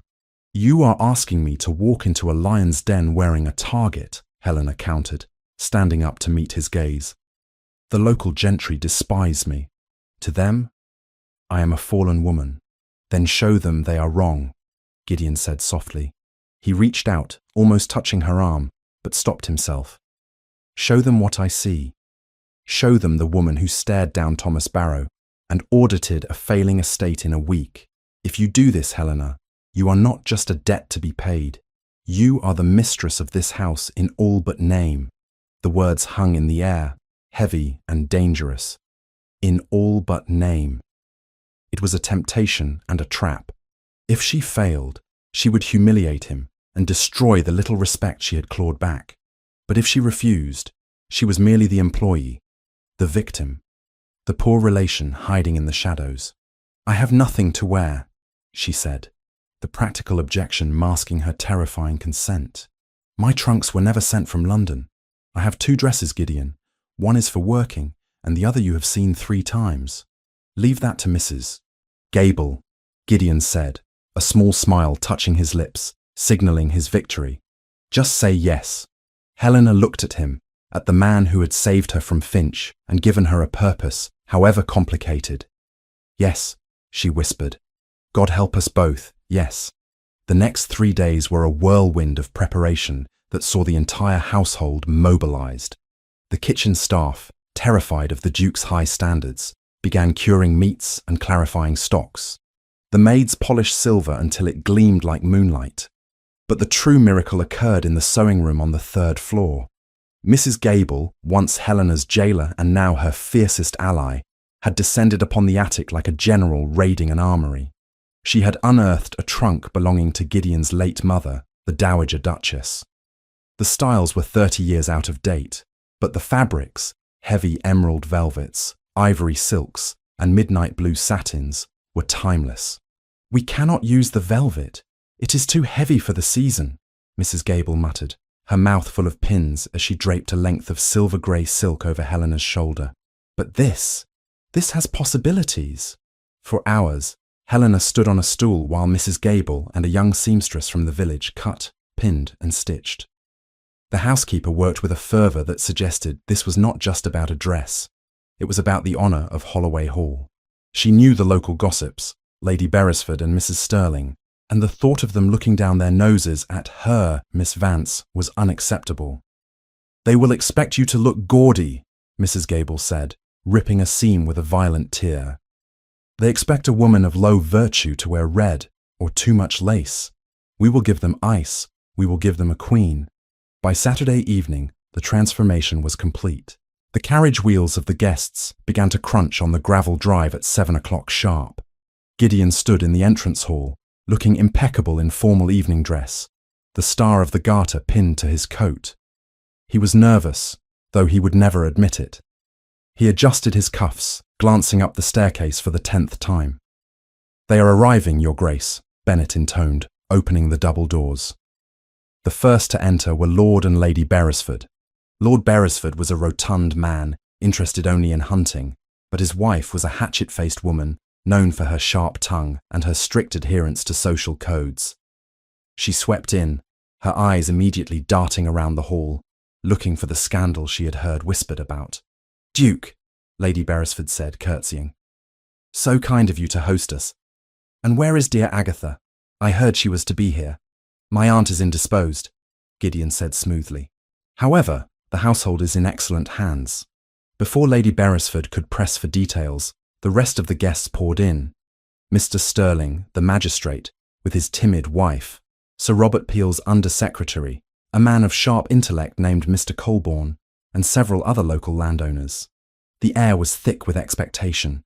They had all heard the rumours of the London woman living at the Hall. They were ready to be shocked, ready to be superior. Then the clock chimed the quarter hour, and Helena appeared at the top of the stairs. The conversation in the hall died instantly. Gideon looked up, and his breath caught in his throat. Mrs. Gable had outdone herself. The dress was a masterpiece of simplicity, fashioned from the silver grey silk. It was cut in the high-waisted Empire style, but with a severity that was striking. It had no lace, no ribbons, no frivolity. The sleeves were long and fitted, the neckline modest but revealing the graceful arch of her neck. Her honey-blonde hair was swept up in an intricate knot, secured not with jewels, but with a simple ribbon of the same silver silk. She wore no jewellery, no necklace, no earrings. She needed none. She looked like a statue of Artemis come to life, cold, beautiful, and utterly untouchable. She descended the stairs with a calm she did not feel, her hand resting lightly on the banister. Every eye was on her. She saw the shock in the men's faces and the narrowing of the women's eyes. She saw the judgment, but she also saw the grudging acknowledgement that she did not look like a mistress. She looked like a duchess. Gideon stepped forward to the bottom of the stairs, extending his hand. He did not introduce her as his secretary. He did not apologize for her presence. "May I present Miss Helena Vance?" Gideon said, his voice ringing clearly in the silent hall. "My hostess for the evening." Helena took his hand, her fingers cold in his warm grip. She curtsied to the room, a movement of perfect, practiced grace that she had learned at her father's knee before the gambling took him. "Welcome to Holloway Hall," she said, her voice steady. "His Grace has told me so much about you all." The dinner began with a tension that was palpable, brittle as spun sugar. Helena sat at the foot of the long table, opposite Gideon, with the Under-Secretary Mr. Colborne to her right and Lord Beresford to her left. The soup, a clear consommé, was served in silence, broken only by the clinking of spoons. It was Lady Beresford, seated near Gideon, who fired the first shot. She had been simmering with indignation since the introduction, unable to reconcile the elegant woman at the table with the salacious gossip she had spread at tea-time. "Tell me, Miss Vance," Lady Beresford said loudly, her voice cutting through the quiet. "I understand you are from London. Do you have family in Derbyshire, or are you travelling alone?" Helena placed her spoon down gently. "My family is in London, Lady Beresford. I am here assisting the Duke with the reorganisation of the estate archives." "Archives," Lady Beresford repeated, exchanging a knowing look with Mrs. Sterling. "How fascinating. I wasn't aware that secretarial work required one to preside over formal dinners. Usually such duties fall to the lady of the house, or a wife. When the lady of the house is absent, the duty falls to the one most capable of ensuring the comfort of the guests," Helena replied smoothly. His Grace felt that given the political importance of this evening, a hostess was required to ensure the conversation flowed as freely as the wine. "Speaking of family," Mrs. Sterling piped up, her voice high and nervous, clearly egged on by her friend. "I heard a disturbing rumour about a Viscount Vance in London. A brother of yours, perhaps. They say he has fallen into quite severe financial embarrassment. Gambling, was it?" The table went deadly silent. It was a direct, brutal attack, meant to shame Helena by associating her with her brother's ruin. Gideon's hand tightened on his wineglass, his knuckles turning white. He opened his mouth to intervene, to crush Mrs. Sterling with a rebuke, but Helena caught his eye. She gave a barely perceptible shake of her head. "Let me." Helena turned to Mrs. Sterling, her expression one of polite concern rather than shame. "It is true, Mrs. Sterling. My brother has indeed suffered the consequences of the vice that plagues so many of our class. It is a tragedy, but one that has taught me a valuable lesson about the nature of economy." "Economy?" Mr. Colborne asked, looking at her with sudden interest. Indeed, Helena said, turning her attention to the Undersecretary, effectively cutting the women out of the conversation. We often speak of the national debt and the management of the Treasury, Mr. Colborne, yet we allow the private estates that form the backbone of this country to be managed with reckless abandon. My brother's failure was a failure of oversight. It is precisely why I am here. The Duke understands that a modern estate cannot rely on feudal traditions and blind trust. It requires audit, it requires strategy, and it requires the courage to face unpleasant numbers. She paused, looking around the table, meeting the eyes of the men who controlled the county. The railway you are discussing tonight, she continued, is not just a convenience. It is a necessity for efficient transport of goods. But a railway is useless if the estates it serves are bankrupt because their owners are too proud to count their own sheep. His Grace is building a future where land is an asset, not just a playground. I am merely the instrument of that modernization. Mr. Colborne stared at her. He was a man of business, a technocrat who despised the frivolous nature of the aristocracy.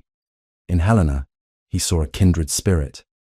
A remarkable perspective, Miss Vance, Colborne said, raising his glass. Most people see the railway as a blight on the landscape.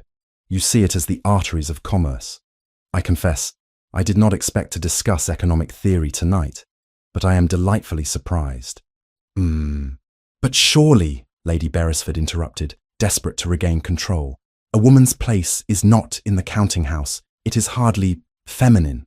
There is nothing feminine about poverty, Lady Beresford, Helena said, her voice dropping to a lower, more serious register. And there is nothing masculine about waste. If we wish to preserve our way of life, we must be willing to work for it. The Duke recognizes this. It is why he is the most powerful man in Derbyshire, because he values competence over convention. Gideon watched her, mesmerized. She had taken the very thing they tried to use to shame her, her work, her brother's ruin, and turned it into a shield of competence. She had aligned herself with progress, with the future, making her attackers look like relics of a bygone frivolous era. She was magnificent. The rest of the dinner was a triumph. Mr. Colborne spent the entire meal engaging Helena in a debate about the Corn Laws, completely ignoring the other ladies. The local magistrates, seeing the Undersecretary's approval, quickly fell in line, treating Helena with a newfound respect. Lady Beresford sat in sullen silence, defeated by a woman who refused to be a victim. When the final course was cleared and the guests moved to the drawing room for coffee, Gideon found a moment to approach Helena. She was standing by the fireplace, her hand resting on the mantel, trembling slightly now that the adrenaline was fading. "You were extraordinary," Gideon murmured, standing close enough that she could feel the heat radiating from him. "You didn't just host them, Helena. You conquered them." "I merely told the truth," Helena said, not looking at him. "They wanted to see a kept woman. I showed them a business partner." "You showed them a duchess," Gideon corrected, his voice intense. Helena looked up at him then, startled by the rawness in his tone. "Do not say that." "Why not?" "It is what everyone in that room is thinking now. Colborne told me you are the most intelligent woman he has met in 10 years. Colborne is a politician. He likes that I support his railway," Helena said, deflecting. "And what do I like?" Gideon asked, stepping closer, invading her personal space in a way that was improper for the drawing room, yet neither of them moved away. Before she could answer, Lady Beresford announced loudly that her carriage was waiting, signalling the end of the evening. The departure was a blur of bows and polite lies, but as the last carriage rolled away into the night, the silence that fell over Holloway Hall was heavy with unspoken words. Gideon locked the front door and turned to find Helena standing at the foot of the stairs, looking exhausted. The silver dress shimmered in the candlelight, making her look ethereal. "Come to the library," Gideon said. "We should debrief." It was a pretext, and they both knew it. Helena followed him into the darkened room. Gideon lit a single lamp, casting long shadows across the rows of books. He poured 2 glasses of brandy and handed one to her. "To the audit," he said, raising his glass. "To the railway," she replied, taking a sip. The liquid burned her throat, a welcome fire against the chill that was settling in her bones. Gideon set his glass down and looked at her. The distance between them had vanished. The energy that had sustained them through the dinner was shifting into something more volatile. "When you walked down those stairs," Gideon said, his voice rough, "I forgot every argument I had prepared for Colborne. I forgot my aunt's gout. I forgot my own name." "It was the dress," Helena said, her breath catching. "Mrs. Gable is a genius." "It was not the dress," Gideon said. He took a step toward her. "It was you. It has always been you, Helena. Since the moment I saw you holding that candle in your empty house, looking at me as if I were the devil, and yet refusing to back down." He reached out and touched her cheek, his fingers trailing down to her jawline. His skin was warm, his touch electric. Helena's eyes fluttered shut. She leaned into his hand, her body betraying her resolve.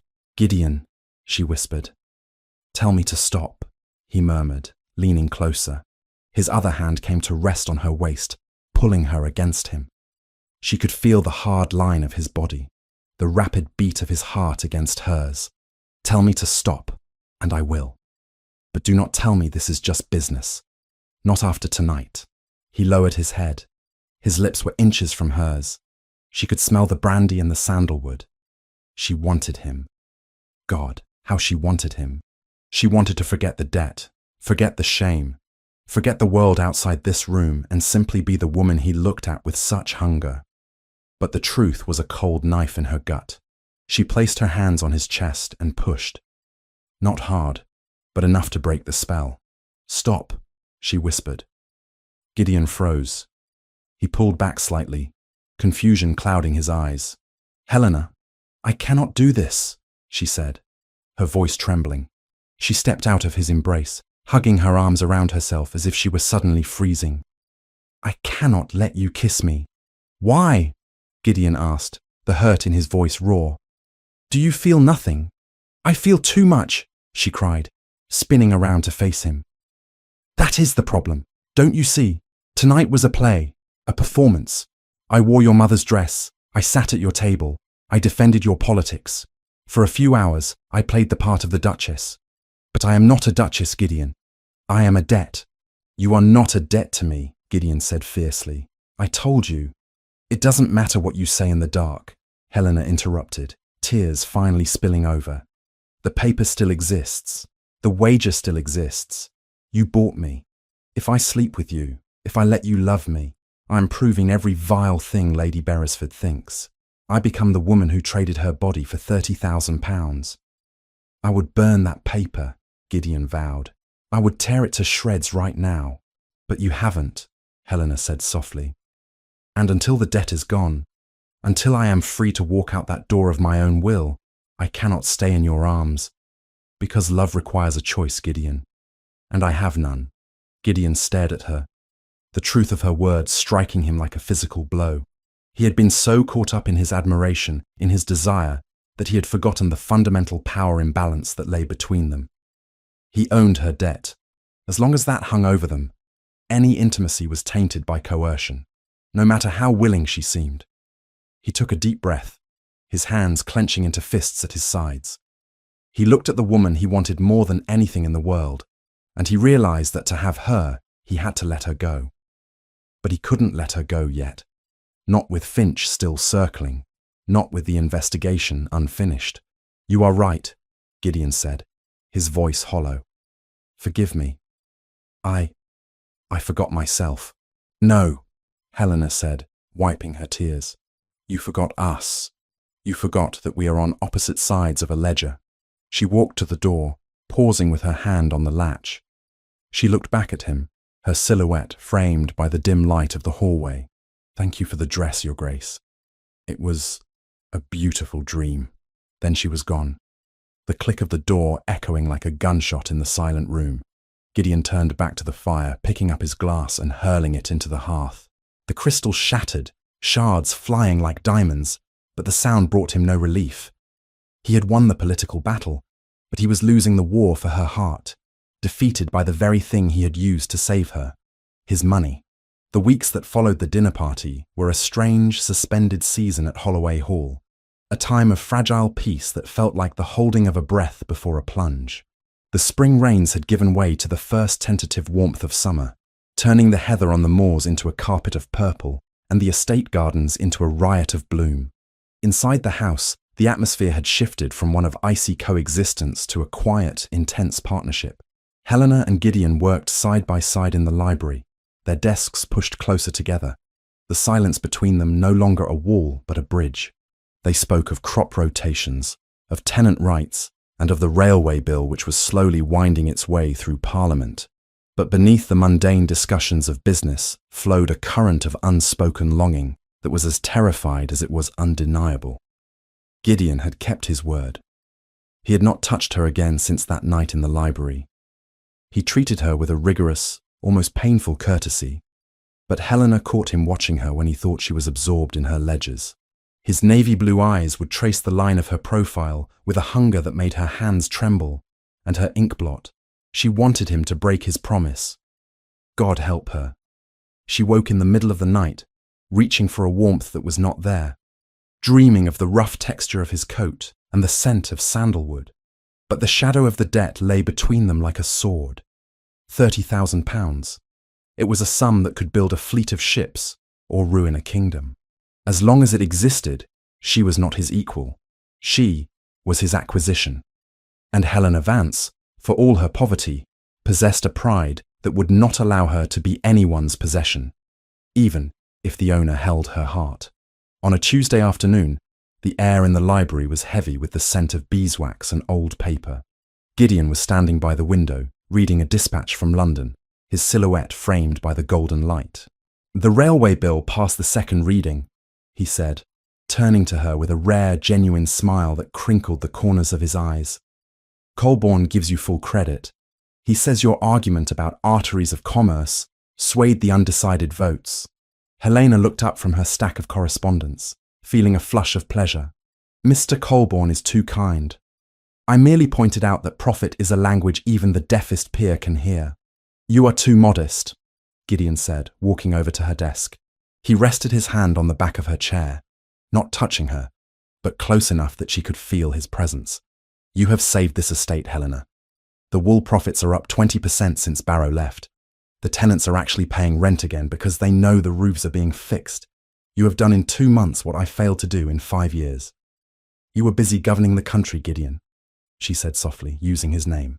It still felt like a secret indulgence every time she said it. I was busy running away, he corrected her, his voice low. I hated this house. It was cold and empty.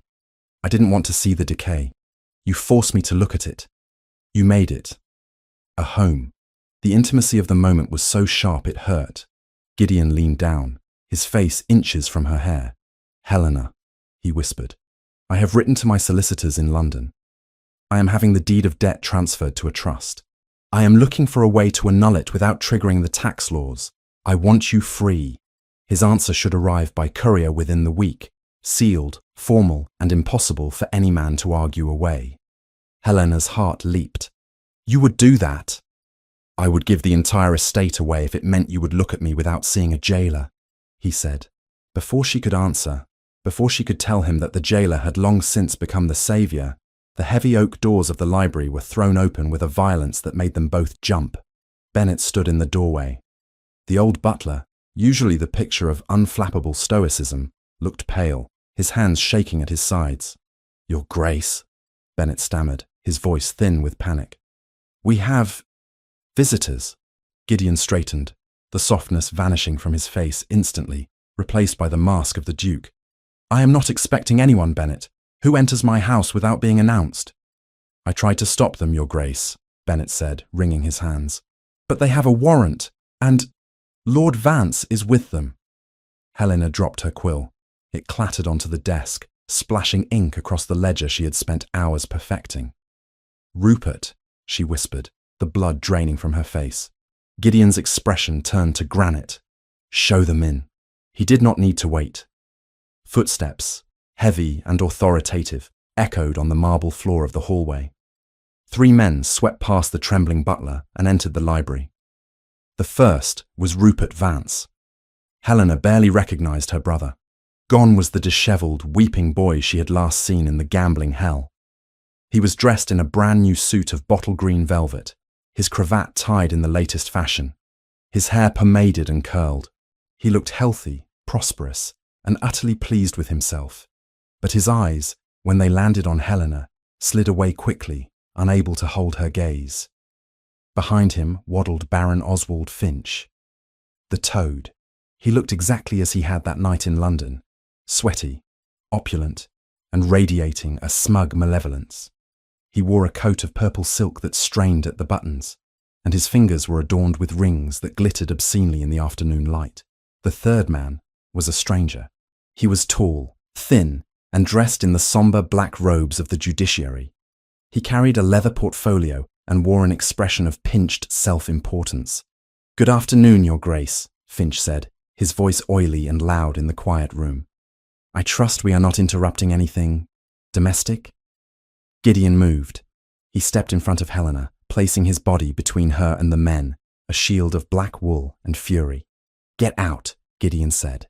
The command was quiet, deadly. "You are trespassing, Finch. And you, Vance. If you have come to beg for more money, you will find my patience has expired." Rupert laughed, a nervous, high-pitched sound. "Beg? Oh no, Rothmore. I haven't come to beg. I've come to settle accounts. We are here on a matter of legal restitution." The man in black spoke up. His voice was dry and scratchy, like shuffling papers. "I am Magistrate Thaddeus Crouch. I represent the interests of Lord Vance in the matter of the debt owed to your person." "There is no debt," Gideon said coldly. "I purchased the debt. It is held by me. It is my property to manage as I see fit." "Ah, but that is where you are mistaken, Your Grace," Finch purred, stepping forward. He walked to the centre of the room, looking around the library with a sneer of appraisal. "You see, the contract drawn up at the Crimson Rook, which you signed, I might remind you, was a standard deed of collateral, and under the laws of debt and property, specifically the right of redemption, a debtor has the legal right to reclaim his collateral at any time within a calendar year, provided the principal sum and the interest are paid in full. Helena felt a cold hand squeeze her heart. Collateral. That was her. "The collateral," Gideon said, his voice dripping with ice, "is a human being, not a pocket watch. The law makes no distinction when the human being is a dependent female under the guardianship of her brother," Magistrate Crouch intoned, adjusting his spectacles. "Miss Vance is the legal ward of the Viscount. She was pledged as security against a loan. If the loan is repaid, the security must be returned to the guardian. To refuse is theft, Your Grace. It is kidnapping." Gideon stiffened. He looked at Rupert. "You have the money? £30,000. "I do," Rupert said, puffing out his chest. He reached into his coat and pulled out a bank draft. He waved it in the air. £30,000, drawn on the private bank of Baron Finch. It is all there, plus 5% interest as per the law. Gideon looked from the draft to Finch. It was a trap, a perfect, circular trap. Finch had given Rupert the money, loaned it, likely under terms that effectively enslaved Rupert for life, just so Rupert could pay Gideon and reclaim Helena. Once Helena was back in Rupert's custody, Rupert would hand her over to Finch to settle his new debt. "You accepted a loan from him?" Gideon asked Rupert, incredulous. "You sold your sister to me to pay him, and now you borrow from him to buy her back. Do you have no soul, man? Do you not understand what he wants with her?" "Mr. Finch has been very generous," Rupert said, reciting lines that had clearly been rehearsed. "He has offered to forgive the new loan entirely, provided I consent to certain family arrangements. Helena is to be his wife, Rothmore, a baroness. It is a far better match than being the secretary of a bachelor duke." "I will not go," Helena said. Her voice was not loud, but it cut through the room like a shard of glass. She stepped out from behind Gideon, her face pale, but her eyes burning. She looked at her brother with a mixture of pity and revulsion. "I will not go with you, Rupert. You forfeited your right to be my guardian the night you bet me on a hand of cards. You have no choice, Helena," Rupert snapped, his facade of confidence cracking. You are a woman. You are a minor in the eyes of the estate law until you are married or I die. I am the head of the family. I say where you go, and you are coming with me. She stays. Gideon rumbled. He took a step toward the magistrate. I refuse the payment. The debt stands. You cannot refuse, Magistrate Crouch said, opening his portfolio and producing a document. This is a writ of habeas corpus, Your Grace. It demands the release of Miss Helena Vance into the custody of her brother. If you refuse the repayment, you are legally admitting to holding her against the will of her guardian for illicit purposes. I will be forced to summon the constable and have you arrested for abduction. Gideon stared at the writ. It was watertight. He knew the law. He had sat in the House of Lords and debated these very statutes. The patriarchy he helped uphold was now a weapon at his throat. If he refused the money, he was a criminal. If he accepted the money, he lost Helena. Finch stepped closer to Gideon, lowering his voice so only the Duke and Helena could hear.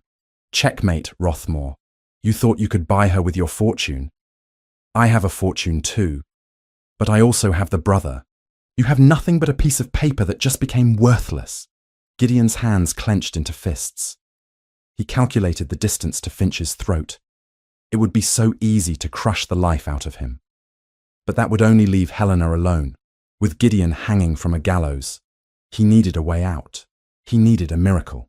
He looked at the clock on the mantelpiece. It was 3 o'clock. The courier. He had been expecting a package from London all week. His investigators had been tracking the witnesses to Finch's fraud. The other men he had cheated, the card sharp he had employed to mark the deck at the Crimson Rook. If that package arrived, he could prove the original debt was fraudulent.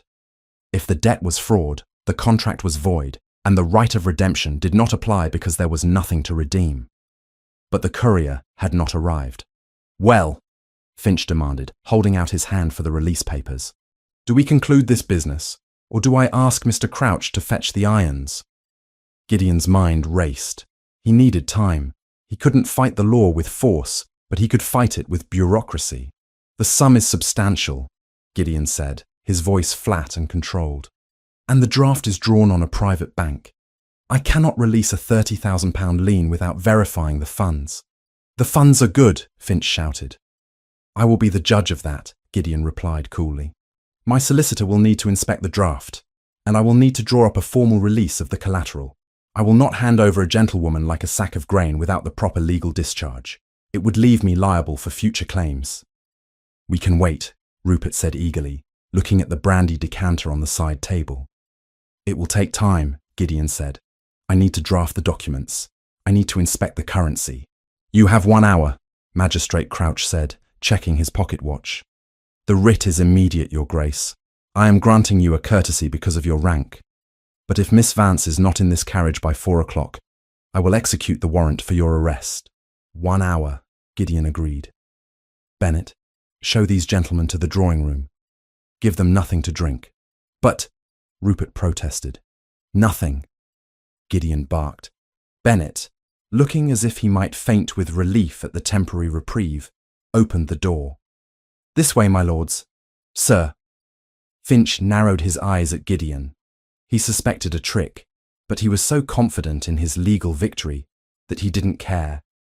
1 hour, Rothmore. Say your goodbyes. The girl belongs to me. He waddled out, followed by the magistrate and a reluctant Rupert. The door clicked shut, leaving Gideon and Helena alone in the silence of the library. The moment they were gone, the strength seemed to leave Helena's legs. She sank into the nearest chair, covering her face with her hands. He sold me again, she whispered, her voice muffled by her palms. He borrowed money to buy me back just to sell me again. There is no end to it. I am cursed. Gideon crossed the room in 2 strides and knelt before her chair. He pulled her hands away from her face, gripping them tightly. Look at me, he commanded. Helena, look at me. She raised her eyes. They were swimming with tears, filled with a despair so profound it tore at his soul. It is over, she said. The law is with them. You heard the magistrate. If you keep me, they will put you in prison.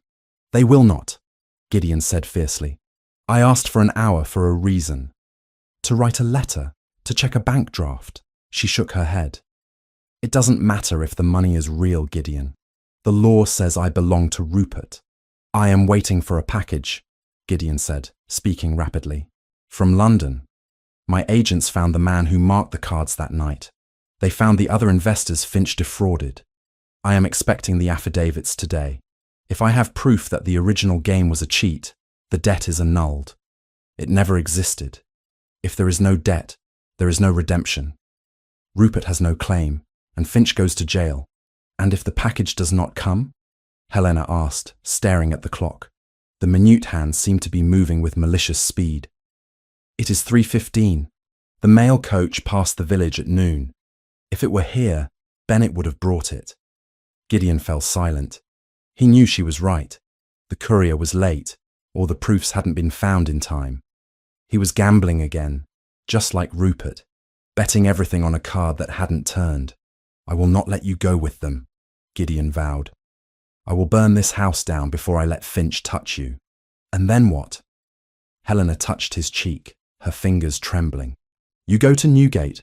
You lose your title, your lands. No, Gideon, I will not let you destroy yourself for me.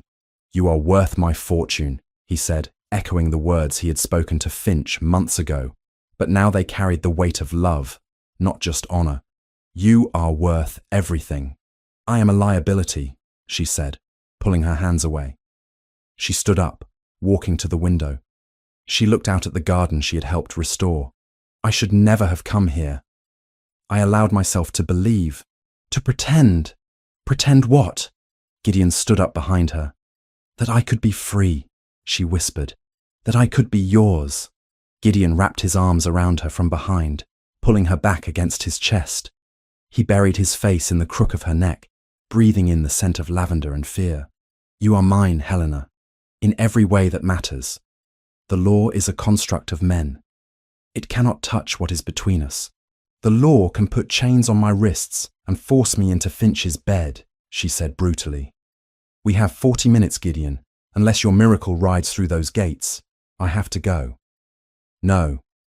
Yes, she turned in his arms, gripping his lapels. If I go willingly, they have no cause to arrest you. I can run away later. I can find a way. You will never escape Finch once you are in his house, Gideon said. He will break you.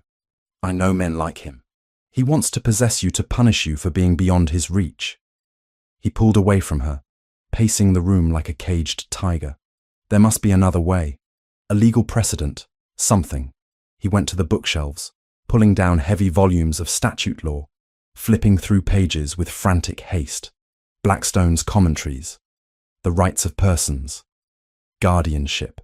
He read rapidly, his eyes scanning for a loophole, a clause, anything that could override the rights of a male guardian. But the words on the page were unyielding. The father, and in his absence, the eldest brother, retains dominion over the unmarried female. Dominion. As if she were cattle. It is useless. Gideon slammed the book shut, dust flying into the air. The law was written by men to protect men. Then we must step outside the law, Helena said. Let me leave through the servants' entrance. Give me a horse. I can be in the next county before they realize I am gone. And go where? Gideon asked. You have no money, no connections.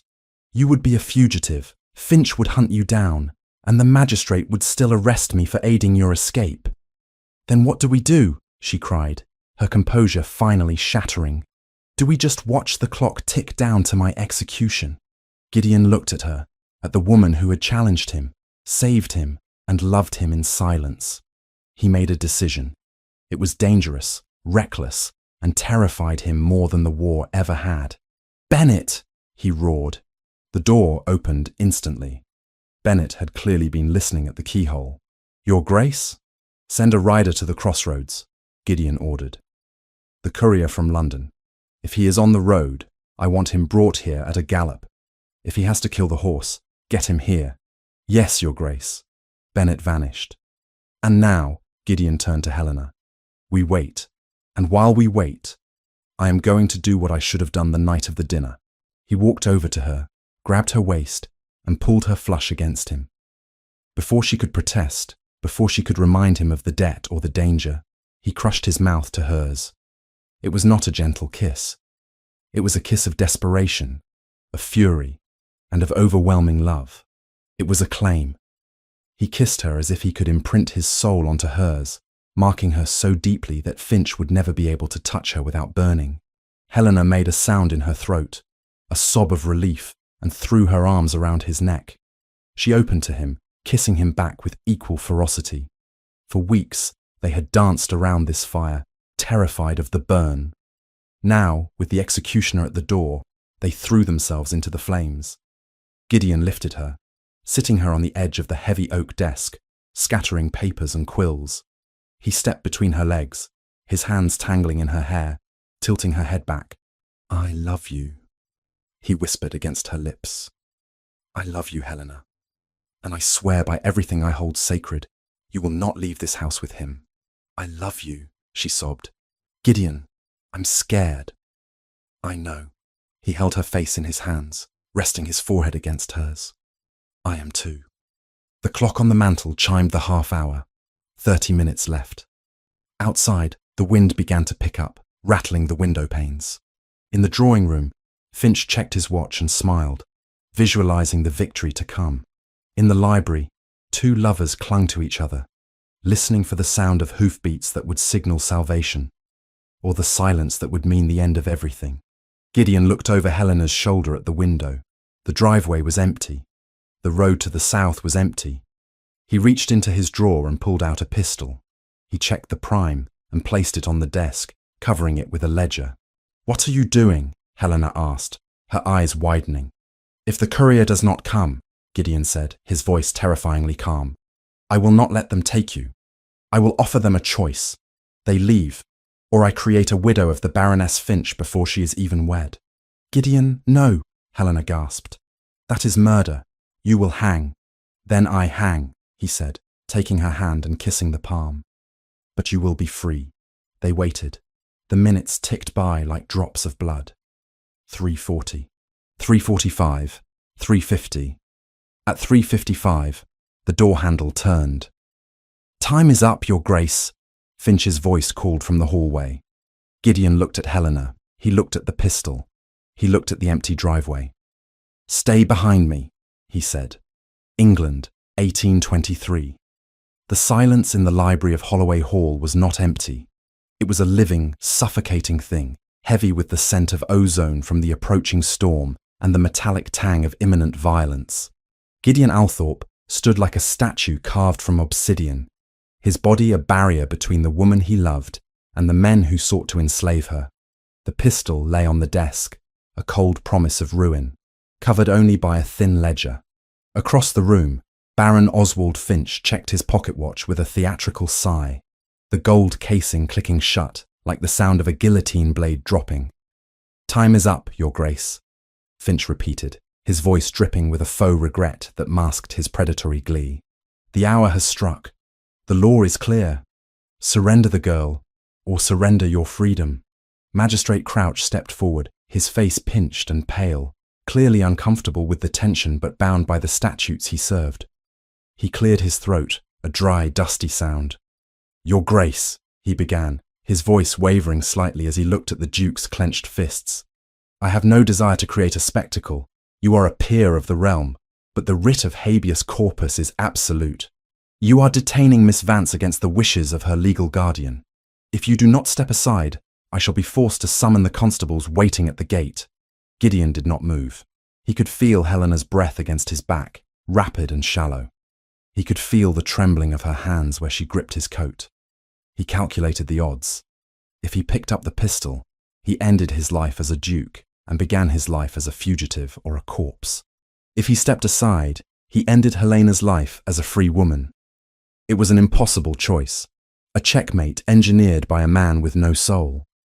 "I do not recognize the authority of a guardian who sold his ward for a stack of chips," Gideon said, his voice low and vibrating with suppressed rage. "The law does not concern itself with morality, Your Grace. Only with property rights," Finch sneered. "And she is property. My property, by way of her brother. Now move." Finch took a step forward, reaching out as if to shove the Duke aside. Gideon's hand twitched toward the desk. Helena gasped. At that precise moment, the library doors groaned. They did not open with the usual deferential silence of the household staff. They were thrown open with a force that banged the heavy oak against the panelling. Bennett stood in the threshold. The elderly butler was gasping for air, his usually immaculate livery splashed with mud, his chest heaving. He looked wild, stripped of his dignity by urgency. In his shaking hand, he clutched a leather dispatch pouch, dark with rain and sealed with red wax. "The courier," Bennett wheezed, stumbling into the room. "He rode the horse to death, Your Grace. But he is here." The room froze. Finch looked at the pouch, and for the first time, the smug certainty slipped from his face, replaced by a flicker of true fear. Gideon wasted no time. He strode across the room, ignoring the magistrate, and snatched the pouch from Bennett's hands. He broke the seal with a violent snap. His fingers, usually so precise, tore at the parchment. He pulled out a sheaf of documents, affidavits, sworn testimonies, and a diagram of a card table. He scanned them rapidly, his eyes devouring the words. As he read, the tension in his shoulders broke, replaced by a terrifying cold calm. A smile, sharp as a razor, touched his lips. He turned slowly to face the room. "Magistrate Crouch," Gideon said, his voice ringing with a new authority. "You spoke of the law. You spoke of the sanctity of contracts and the right of redemption." "I did, Your Grace," Crouch said, eyeing the papers nervously. "And you are aware, as a man of the court, of the principle of fraud vitiates everything?" Gideon asked, walking toward the desk. "Fraud destroys the validity of a contract. If the original debt was created through criminal deception, then the debt does not exist. If the debt does not exist, it cannot be bought, it cannot be sold, and it certainly cannot be redeemed." "What is this nonsense?" Finch blustered, though he had taken a step back toward the door. "The game was fair." "Was it?" Gideon asked softly. He slammed the papers down onto the desk, right next to the hidden pistol. "This," Gideon announced, placing his hand on the stack, "is a sworn affidavit from a Mr. Silas Vane, a man currently in custody in London. You might know him, Finch. He was the dealer at your table the night Lord Vance lost everything. Finch went the colour of old parchment. Mr. Vane has confessed, under oath and before a King's Bench judge, that he was in your employ." Gideon continued, his voice relentless. He details how he used a mechanic's grip to deal from the bottom of the deck. He details how you signalled him by adjusting your signet ring. And most damning of all, he has provided the marked deck itself to the authorities. A deck where the aces were shaved by a fraction of an inch. "Lies!" Finch screamed, his voice cracking. "A criminal's lies, corroborated by 3 other gentlemen you fleeced in the same week," Gideon interrupted, his tone icy. "And by the club owner, who was all too happy to turn King's evidence to save his own neck." Gideon picked up the document and thrust it toward the magistrate. "Read it, Crouch. The original wager was a fraud. Lord Vance did not lose his sister. He was robbed. Therefore, the debt of £30,000 I purchased was based on a criminal act. It is null and void. I owe Finch nothing. Rupert owes Finch nothing. And Miss Vance is not collateral. She is a free woman who has been held hostage by a thief."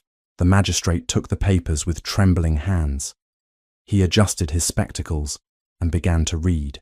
The silence in the room was absolute, broken only by the rustle of paper and the ragged breathing of Rupert Vance, who was staring at Gideon with wide, uncomprehending eyes. As Crouch read, his expression shifted from bureaucratic annoyance to shock and finally to professional outrage. He looked up at Finch, his demeanour hardening. "This affidavit is signed by Justice Thornton," Crouch said, his voice grave. "It includes a warrant for the arrest of Baron Oswald Finch for fraud, extortion, and conspiracy." "What?" Finch gasped, looking around for an escape route. "That is impossible. I have friends. I have influence." "You have a warrant," Crouch said, folding the paper. He turned to the door. "Bennett, summon the constables." "No!" Finch lunged. Not at Gideon, but at the papers in the magistrate's hand, intending to tear them. Gideon moved faster. He caught Finch by the lapels of his purple coat and slammed him back against the bookshelves. Books tumbled down, crashing around them. Gideon held the Baron pinned, his face inches from the man's sweating forehead. "I should kill you," Gideon whispered, the darkness in his voice making Finch whimper. "For what you tried to do to her. For the terror you caused. I should break your neck right here." "Please," Finch gurgled, clawing at Gideon's iron grip. "But she is watching," Gideon said, looking past Finch to where Helena stood, frozen by the fireplace. "And I will not stain her freedom with your blood. You are not worth the hangman's rope, Oswald, but you will rot in prison."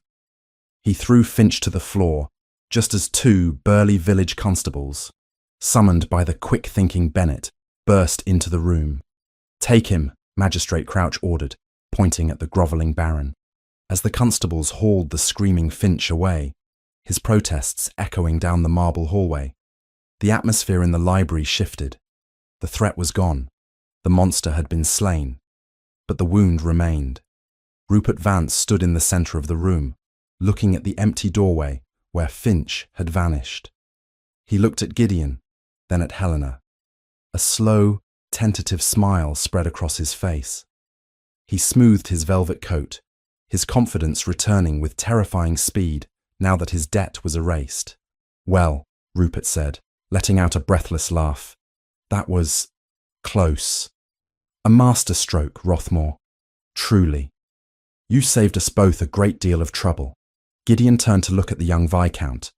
His expression was not one of relief, but of utter, consuming disgust. "I did not save you," Gideon said quietly. "I saved her." Of course," Rupert said, waving his hand dismissively. "But it amounts to the same thing. The debt is gone. The slate is clean. I am free of Finch, and Helena. Well, Helena is free to come home." "Home?" Helena spoke for the first time. Her voice was hollow, sounding as if it came from a great distance. She had not moved from the fireplace. She looked at her brother as if he were a stranger she was meeting for the first time. "Yes, home," Rupert said, adopting a tone of brotherly authority. "Come now, Helena, get your things. We shall return to London. We can pretend this entire sordid affair never happened. I am sure with the Duke's influence, we can hush up the scandal. You can still make a match, perhaps with a widower or a country squire." "You sold me," Helena whispered. Rupert flushed. "That was a misunderstanding. I was desperate. You know how it is. You borrowed money from the man who threatened to rape me, just to buy me back," Helena continued, her voice rising, trembling with the force of her realization. "You brought him here. You were going to hand me over to him." "I had to," Rupert snapped, his patience fraying. "It was the only way to clear the ledger. And frankly, Helena, you should be grateful. Finch was willing to marry you. Do you think offers like that grow on trees for a spinster of 25 with no dowry?" Gideon took a step forward, his hand raising to strike, but Helena stepped between them. She looked at her brother, seeing him clearly for the first time, not as a victim of vice, but as a man who viewed her existence solely as a resource to be consumed. "You would have done it anyway," she said. "It wasn't just the cards, was it? Even if you had won that hand, you would have sold me eventually." Rupert looked at her, his lip curling in a sneer of petulant honesty. "Of course I would have," he spat. "What else are you for? You drain the estate's accounts. You nag me about the rents. You sit in that house like a ghost of our father, judging me. Finch offered £20,000 weeks ago. The card game was just an acceleration. I needed the money, Helena. I have debts you don't even know about. Did you think I was going to support you forever? You are a burden, a millstone around my neck." The silence that followed was more violent than any scream. Helena recoiled as if he had slapped her. The truth hung naked in the air. She had never been a sister to him. She had been a savings account, waiting to be liquidated. Gideon roared. It was a sound of pure, animal fury. He grabbed Rupert by the collar and dragged him toward the door. "Get out!" Gideon bellowed. "Get off my land!" Rupert struggled, his feet skidding on the rug. "You can't treat me like this. I'm a peer. She is my sister. She belongs to me. She belongs to no one, Gideon shouted, throwing Rupert into the hallway so hard the younger man fell sprawling onto the marble.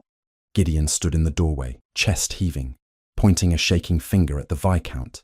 If you ever come within 10 miles of her again, Gideon promised, his voice dropping to a terrifying whisper, I will not use the law. I will hunt you down like a fox, and I will leave you for the crows. Go to the continent. Go to hell, but do not ever speak her name again. Rupert scrambled to his feet, looking from the Duke to his sister. He saw the murder in Gideon's eyes. He turned and ran, fleeing the house without looking back, a coward to the end. Gideon slammed the door shut. The sound echoed like a thunderclap, sealing the room. He turned back to Helena. He expected to see relief.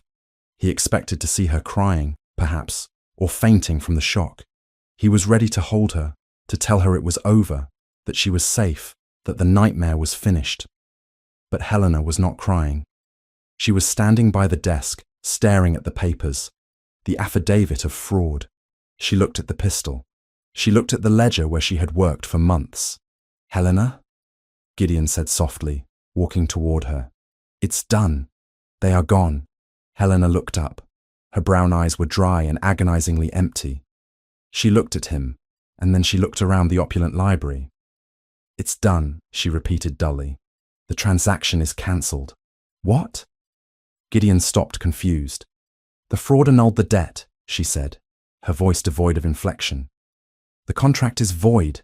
That means the purchase never happened. Yes, Gideon said, reaching for her hand. Which means you are free. The writ is gone. You are safe. Safe, she whispered. She pulled her hand away before he could touch her. Gideon felt a chill of dread. Helena, what is wrong? Do you know what I felt, Gideon, while you were arguing with Finch? She asked, her voice trembling slightly. I stood there, and I listened to 3 men discuss my price. Finch had a price. Rupert had a price. And you. You had a price too. I paid it to save you, Gideon said, desperate to make her understand. You bought a debt, she corrected him. You bought a claim. And just now, you threw my brother out not because he hurt me, but because he challenged your ownership. That is not true, Gideon protested, hurt flashing in his eyes. I love you. Do you? She asked. Or do you love the fact that you saved me? Do you love the fact that I am the one thing in this house that you earned? Helena, stop, Gideon pleaded. You are in shock. Rupert's words, they were poison. Don't let them poison us. Us? She laughed, a brittle breaking sound. There is no us, Gideon. There is a duke and there is a piece of collateral. Even now you are holding the proof that the transaction was void, as if that is what matters. As if my freedom is something that can be granted by a piece of paper signed by a judge. She backed away from him, moving toward the servant's door concealed in the paneling. Where are you going? Gideon asked, panic rising in his chest. I need to breathe, she said. I need to not be here. I need to not be the woman who was won in a poker game. Helena, wait! Gideon lunged for her, but the desk was between them. She opened the door and slipped into the darkness of the service corridor. Gideon scrambled over the obstacle, running to the door. Helena! He shouted into the gloom. But she was gone. The narrow passage twisted toward the kitchens and the rear exits. Gideon ran into the hallway, shouting for Bennett, for Mrs. Gable, for anyone. The house was in chaos. The constables were still dragging Finch's carriage away. The servants were clustered in the main hall whispering about the fight. No one noticed the slip of a girl in a grey dress running through the rain toward the stables. Helena ran until her lungs burned. The rain was torrential now, soaking her instantly, plastering the silk dress to her skin. She didn't feel the cold. She felt only a burning need to escape Rupert's cruelty, Finch's lust, and yes, even Gideon's overwhelming, suffocating protection. She felt dirty. She felt like an object that had been passed from hand to hand until it had lost all human shape. She is a burden, a millstone. Rupert's words echoed in her mind. She is worth my fortune. Gideon's voice countered. Value, price, cost. It was all they saw. No one saw her. She reached the stables, pushing open the heavy door. The smell of hay and horses was a comfort, a memory of a time before London, before the gambling, before she became a currency. The stable boy was gone, hiding from the commotion at the main house. Helena moved to the stall of the mare she had ridden occasionally. Her hands shook as she grabbed a bridle. She didn't bother with a saddle. It would take too long, and the girths were heavy. She forced the bit into the mare's mouth and led the horse out into the aisle. She used a mounting block to scramble onto the horse's back, her wet skirts tangling around her legs. She gripped the mane, feeling the animal's warmth beneath her. She didn't know where she was going. She had no money, no cloak, no plan. She only knew she could not stay in Holloway Hall another minute. She could not sleep in the bed provided by the man who bought her, eating the food paid for by his charity. She had to be free. Even if freedom meant dying in the cold. She kicked the mare's flanks. The horse, sensing her agitation, bolted forward. They burst out of the stable doors and into the storm. Gideon reached the front steps just in time to see a flash of grey and the dark shape of a horse galloping toward the gate. "Helena!" he screamed, his voice torn away by the wind. She did not look back. She bent low over the horse's neck, urging it faster, disappearing into the wall of rain and darkness. Gideon stood in the mud, the rain mingling with the tears on his face. He had won the legal battle. He had destroyed his enemies. He had cleared the debt, but in his arrogance, in his focus on the contract and the conflict, he had failed to see the woman breaking apart before his eyes. He turned back to the house, shouting for his own horse. "Saddle Ares! Now!" he roared at a terrified groom who had just emerged. He would not let her go. He would chase her to the ends of the earth, not to claim her, not to own her, but to beg her forgiveness for making her feel like something that could be bought. England, 1823. The storm that battered the moors of Derbyshire was not merely a weather event. It was a physical manifestation of the chaos that had consumed the lives of the two riders tearing through the darkness. The wind howled like a banshee, stripping the leaves from the ancient oaks and turning the road into a churning river of mud. Gideon Althorpe, Duke of Rothmore, rode with a desperation that bordered on madness. His stallion, Ares, was a beast of war, bred for stamina and courage, but even he struggled against the gale, his hooves slipping on the treacherous slate of the path. Gideon did not feel the biting cold of the rain that soaked through his heavy riding coat. He felt only the icy terror gripping his heart. He had been a fool, a blind, arrogant fool.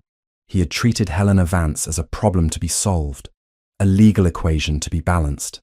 He had fought for her possession, for her safety, for her honor, but he had failed to fight for her dignity. He had let her believe, even for a moment, that she was nothing more than a prize won in a contest of wills between men. "She is worth my fortune." The words mocked him now. What good was a fortune if the woman who gave it meaning was lost in the night, fleeing from him as if he were the monster? He knew the road she must have taken. There was only one path that a rider without a saddle could navigate in this darkness, the old trade road leading toward the village of Matlock. It was a treacherous route, lined with steep drops and dense woods. If her mare stumbled, Gideon pushed the thought away, urging Ares faster. He scanned the gloom, his navy blue eyes straining against the stinging rain. Ahead, a faint, flickering light cut through the black curtain of the storm. It was the coaching inn, the drover's rest, a squat, timber-framed building that sat at the crossroads like a beacon for lost souls. Gideon's heart leaped. She would have to stop. No horse could continue in this weather without rest, and Helena, for all her courage, was freezing and exhausted. He thundered into the inn's courtyard, pulling Ares to a halt amidst a spray of mud. He slid from the saddle, his boots sinking into the mire. He did not bother to tether the horse. The animal was too spent to run. Gideon slammed his shoulder against the heavy oak door of the inn and burst inside. The common room was warm, smelling of roasted onions, stale ale, and damp wool. A few travellers, huddled by the hearth, looked up in alarm as the Duke of Rothmore entered, looking like a vengeful spirit rising from the bog. Water dripped from the brim of his hat, pooling on the floorboards. His face was pale, his expression terrifying. "Where is she?" Gideon demanded, his voice raspy. The innkeeper, a burly man named Higgins, stood behind the bar, wiping a tankard. He blinked, recognizing the crest on the buttons of Gideon's soaked coat. "Your Grace," Higgins stammered. We didn't expect—" "A woman," Gideon interrupted, stepping forward. "Blonde, riding a grey mare. Alone." Higgins swallowed hard, his eyes darting toward the private parlour door at the back of the room. "She just arrived, Your Grace. Shivering like a leaf she was.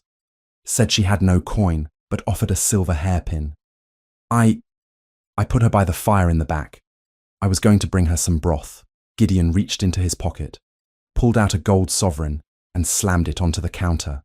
"Keep the broth coming, and leave us!" He did not wait for an answer. He strode across the room, the other patrons shrinking back to let him pass. He reached the parlour door and hesitated for a fraction of a second, his hand hovering over the latch. He was the Duke of Rothmore, a man who commanded the fate of thousands, yet he was terrified of what he would find on the other side. He took a breath, steeling himself, and opened the door. The room was small, lit only by the dying embers of a peat fire.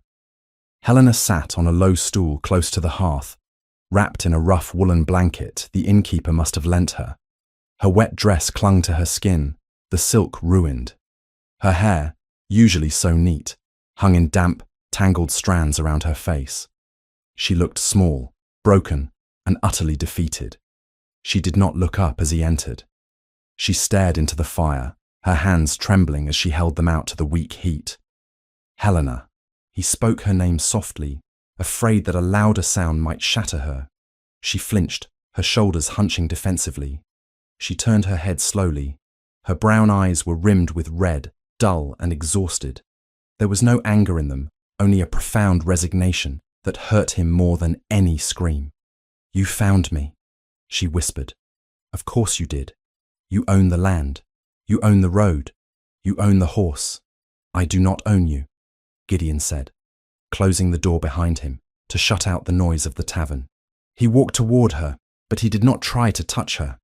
He stopped a few feet away, water dripping from his coat onto the hearthstones, sizzling as it hit the heat. He looked at her, really looked at her, and saw the damage his protection had caused. He saw a woman who had been stripped of her agency, passed from a brother who saw her as currency, to a fiancé who saw her as prey, and finally to a savior who had inadvertently become her jailer. "I am not going back, Gideon," she said, her voice shaking but firm. "I cannot sleep in that house another night knowing that I am there because of a contract. I would rather sleep in a ditch." "You are not going back as collateral," Gideon said. He reached into the inner pocket of his coat. The leather wallet was damp, but the contents were safe. He pulled out a folded document. It was the original deed of debt, the piece of paper Rupert had signed at the Crimson Rook, the paper Gideon had bought for £30,000, the paper that had defined Helena's existence for months. Helena watched him, wary. "What is that?" "The chain," Gideon said. He knelt by the fire. He did not look at her. He looked at the flames.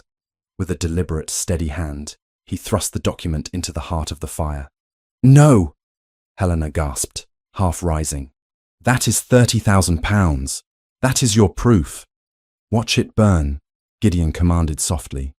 They watched in silence as the parchment curled. The edges turned black, the ink bubbling for a second before vanishing into ash. The wax seal, the symbol of the debt's legality, melted into a red puddle and was consumed. In seconds, the document that had enslaved her was gone, reduced to nothing but grey flakes rising up the chimney. Gideon stood up. He reached into his pocket again and pulled out a heavy velvet pouch. He placed it on the rough wooden table between them. It landed with the heavy thud of gold. "There is £500 in that bag," Gideon said, his voice steady. "It is not a gift. It is your wages. You managed my estate for months. You saved me thousands in wool sales alone. You earned this, Helena. Every penny."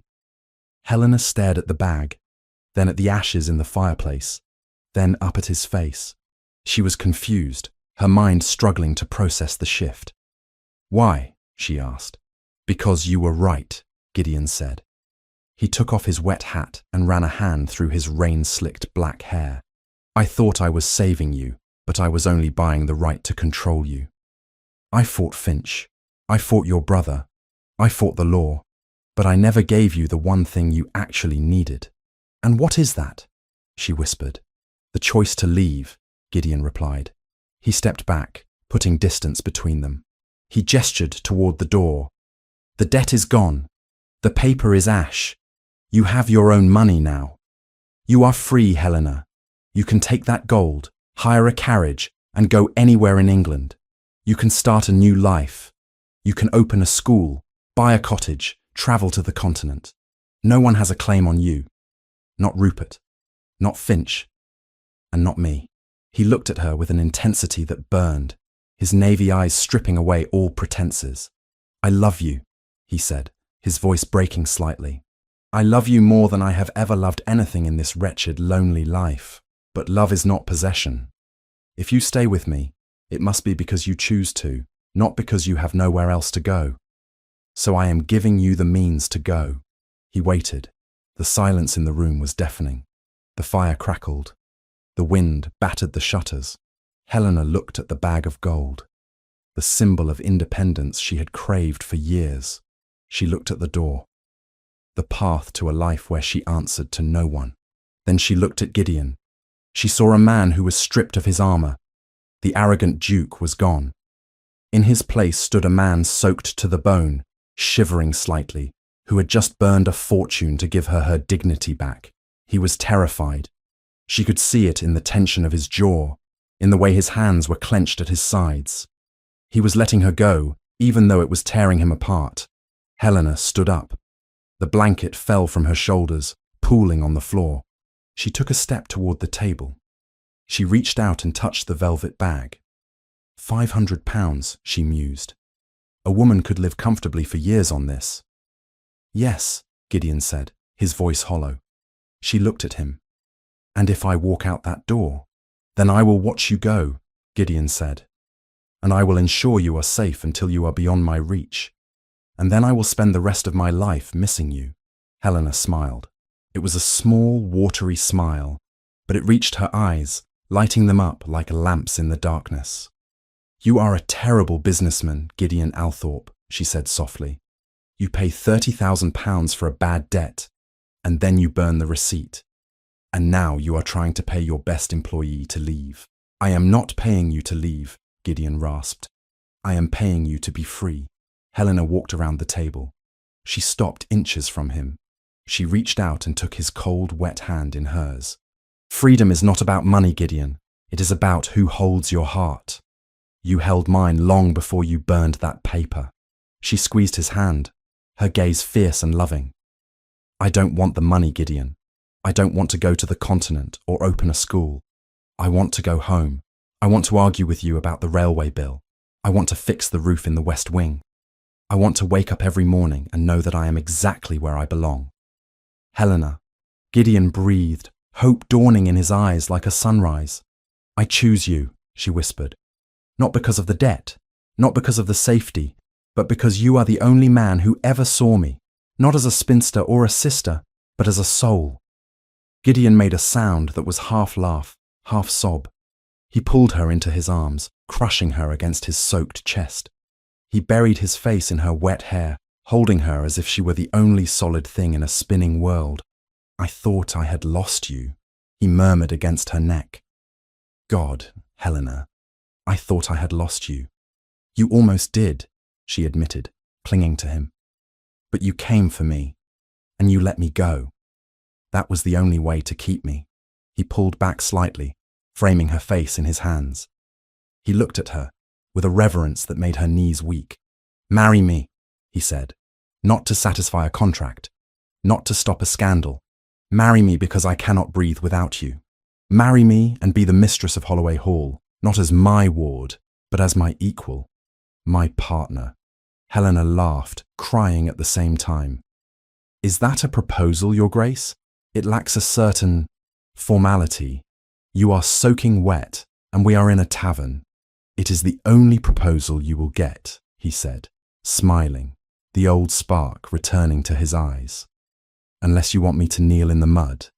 No, she said, standing on her tiptoes to kiss him. This is perfect.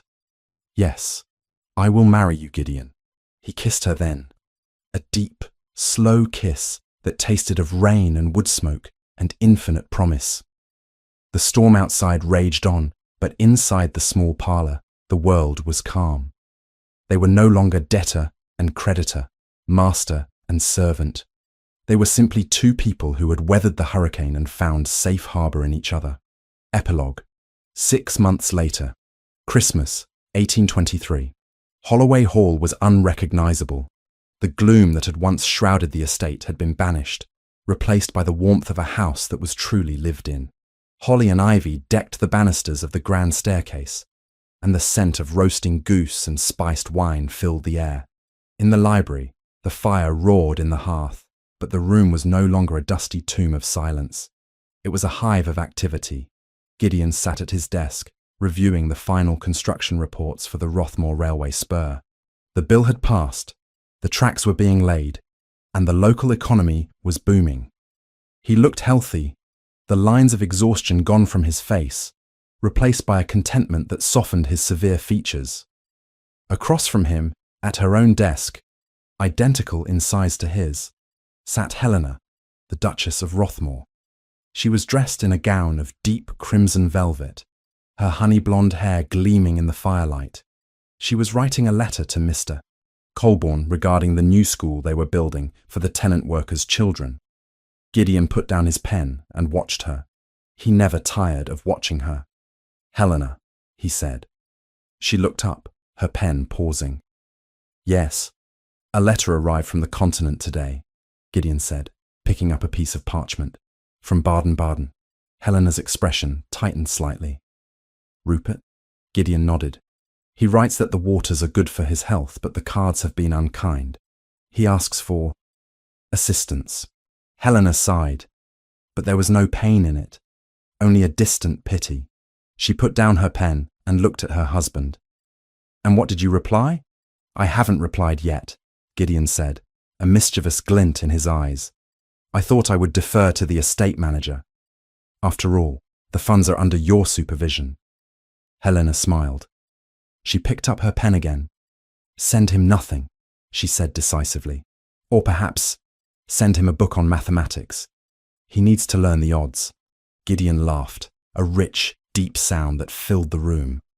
"Remind me never to cross you, my love. You are ruthless. I am practical," she corrected, her eyes twinkling.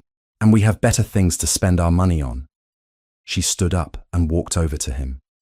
Gideon pushed his chair back and pulled her onto his lap, heedless of the propriety Mrs. Gable, who was now completely devoted to Helena, might try to enforce. "We have everything we need," Gideon said, resting his hand on her waist. "Finch is in prison. Rupert is in exile, and the debt is ended." "It ended long ago," Helena whispered, leaning her forehead against his. She looked at the fire, remembering the night the paper had burned. She thought of the journey that had brought her here, from the terror of the Crimson Rook to the cold carriage ride, from the humiliation of the barn to the triumph of the dinner party. It had been a hard road, paved with fear and pride, but it had led her here, to this warm room and this good man. She touched Gideon's face, tracing the line of his jaw. "We won, Gideon." "Yes," he said, kissing her palm. "We won." Outside, the snow began to fall, covering the moors in a blanket of pristine white. Inside, the fire burned bright and steady, casting two shadows on the wall that merged into one. They were no longer defined by what they owed or what they owned. They were defined by what they had built together, a fortress of love that no debt could ever threaten.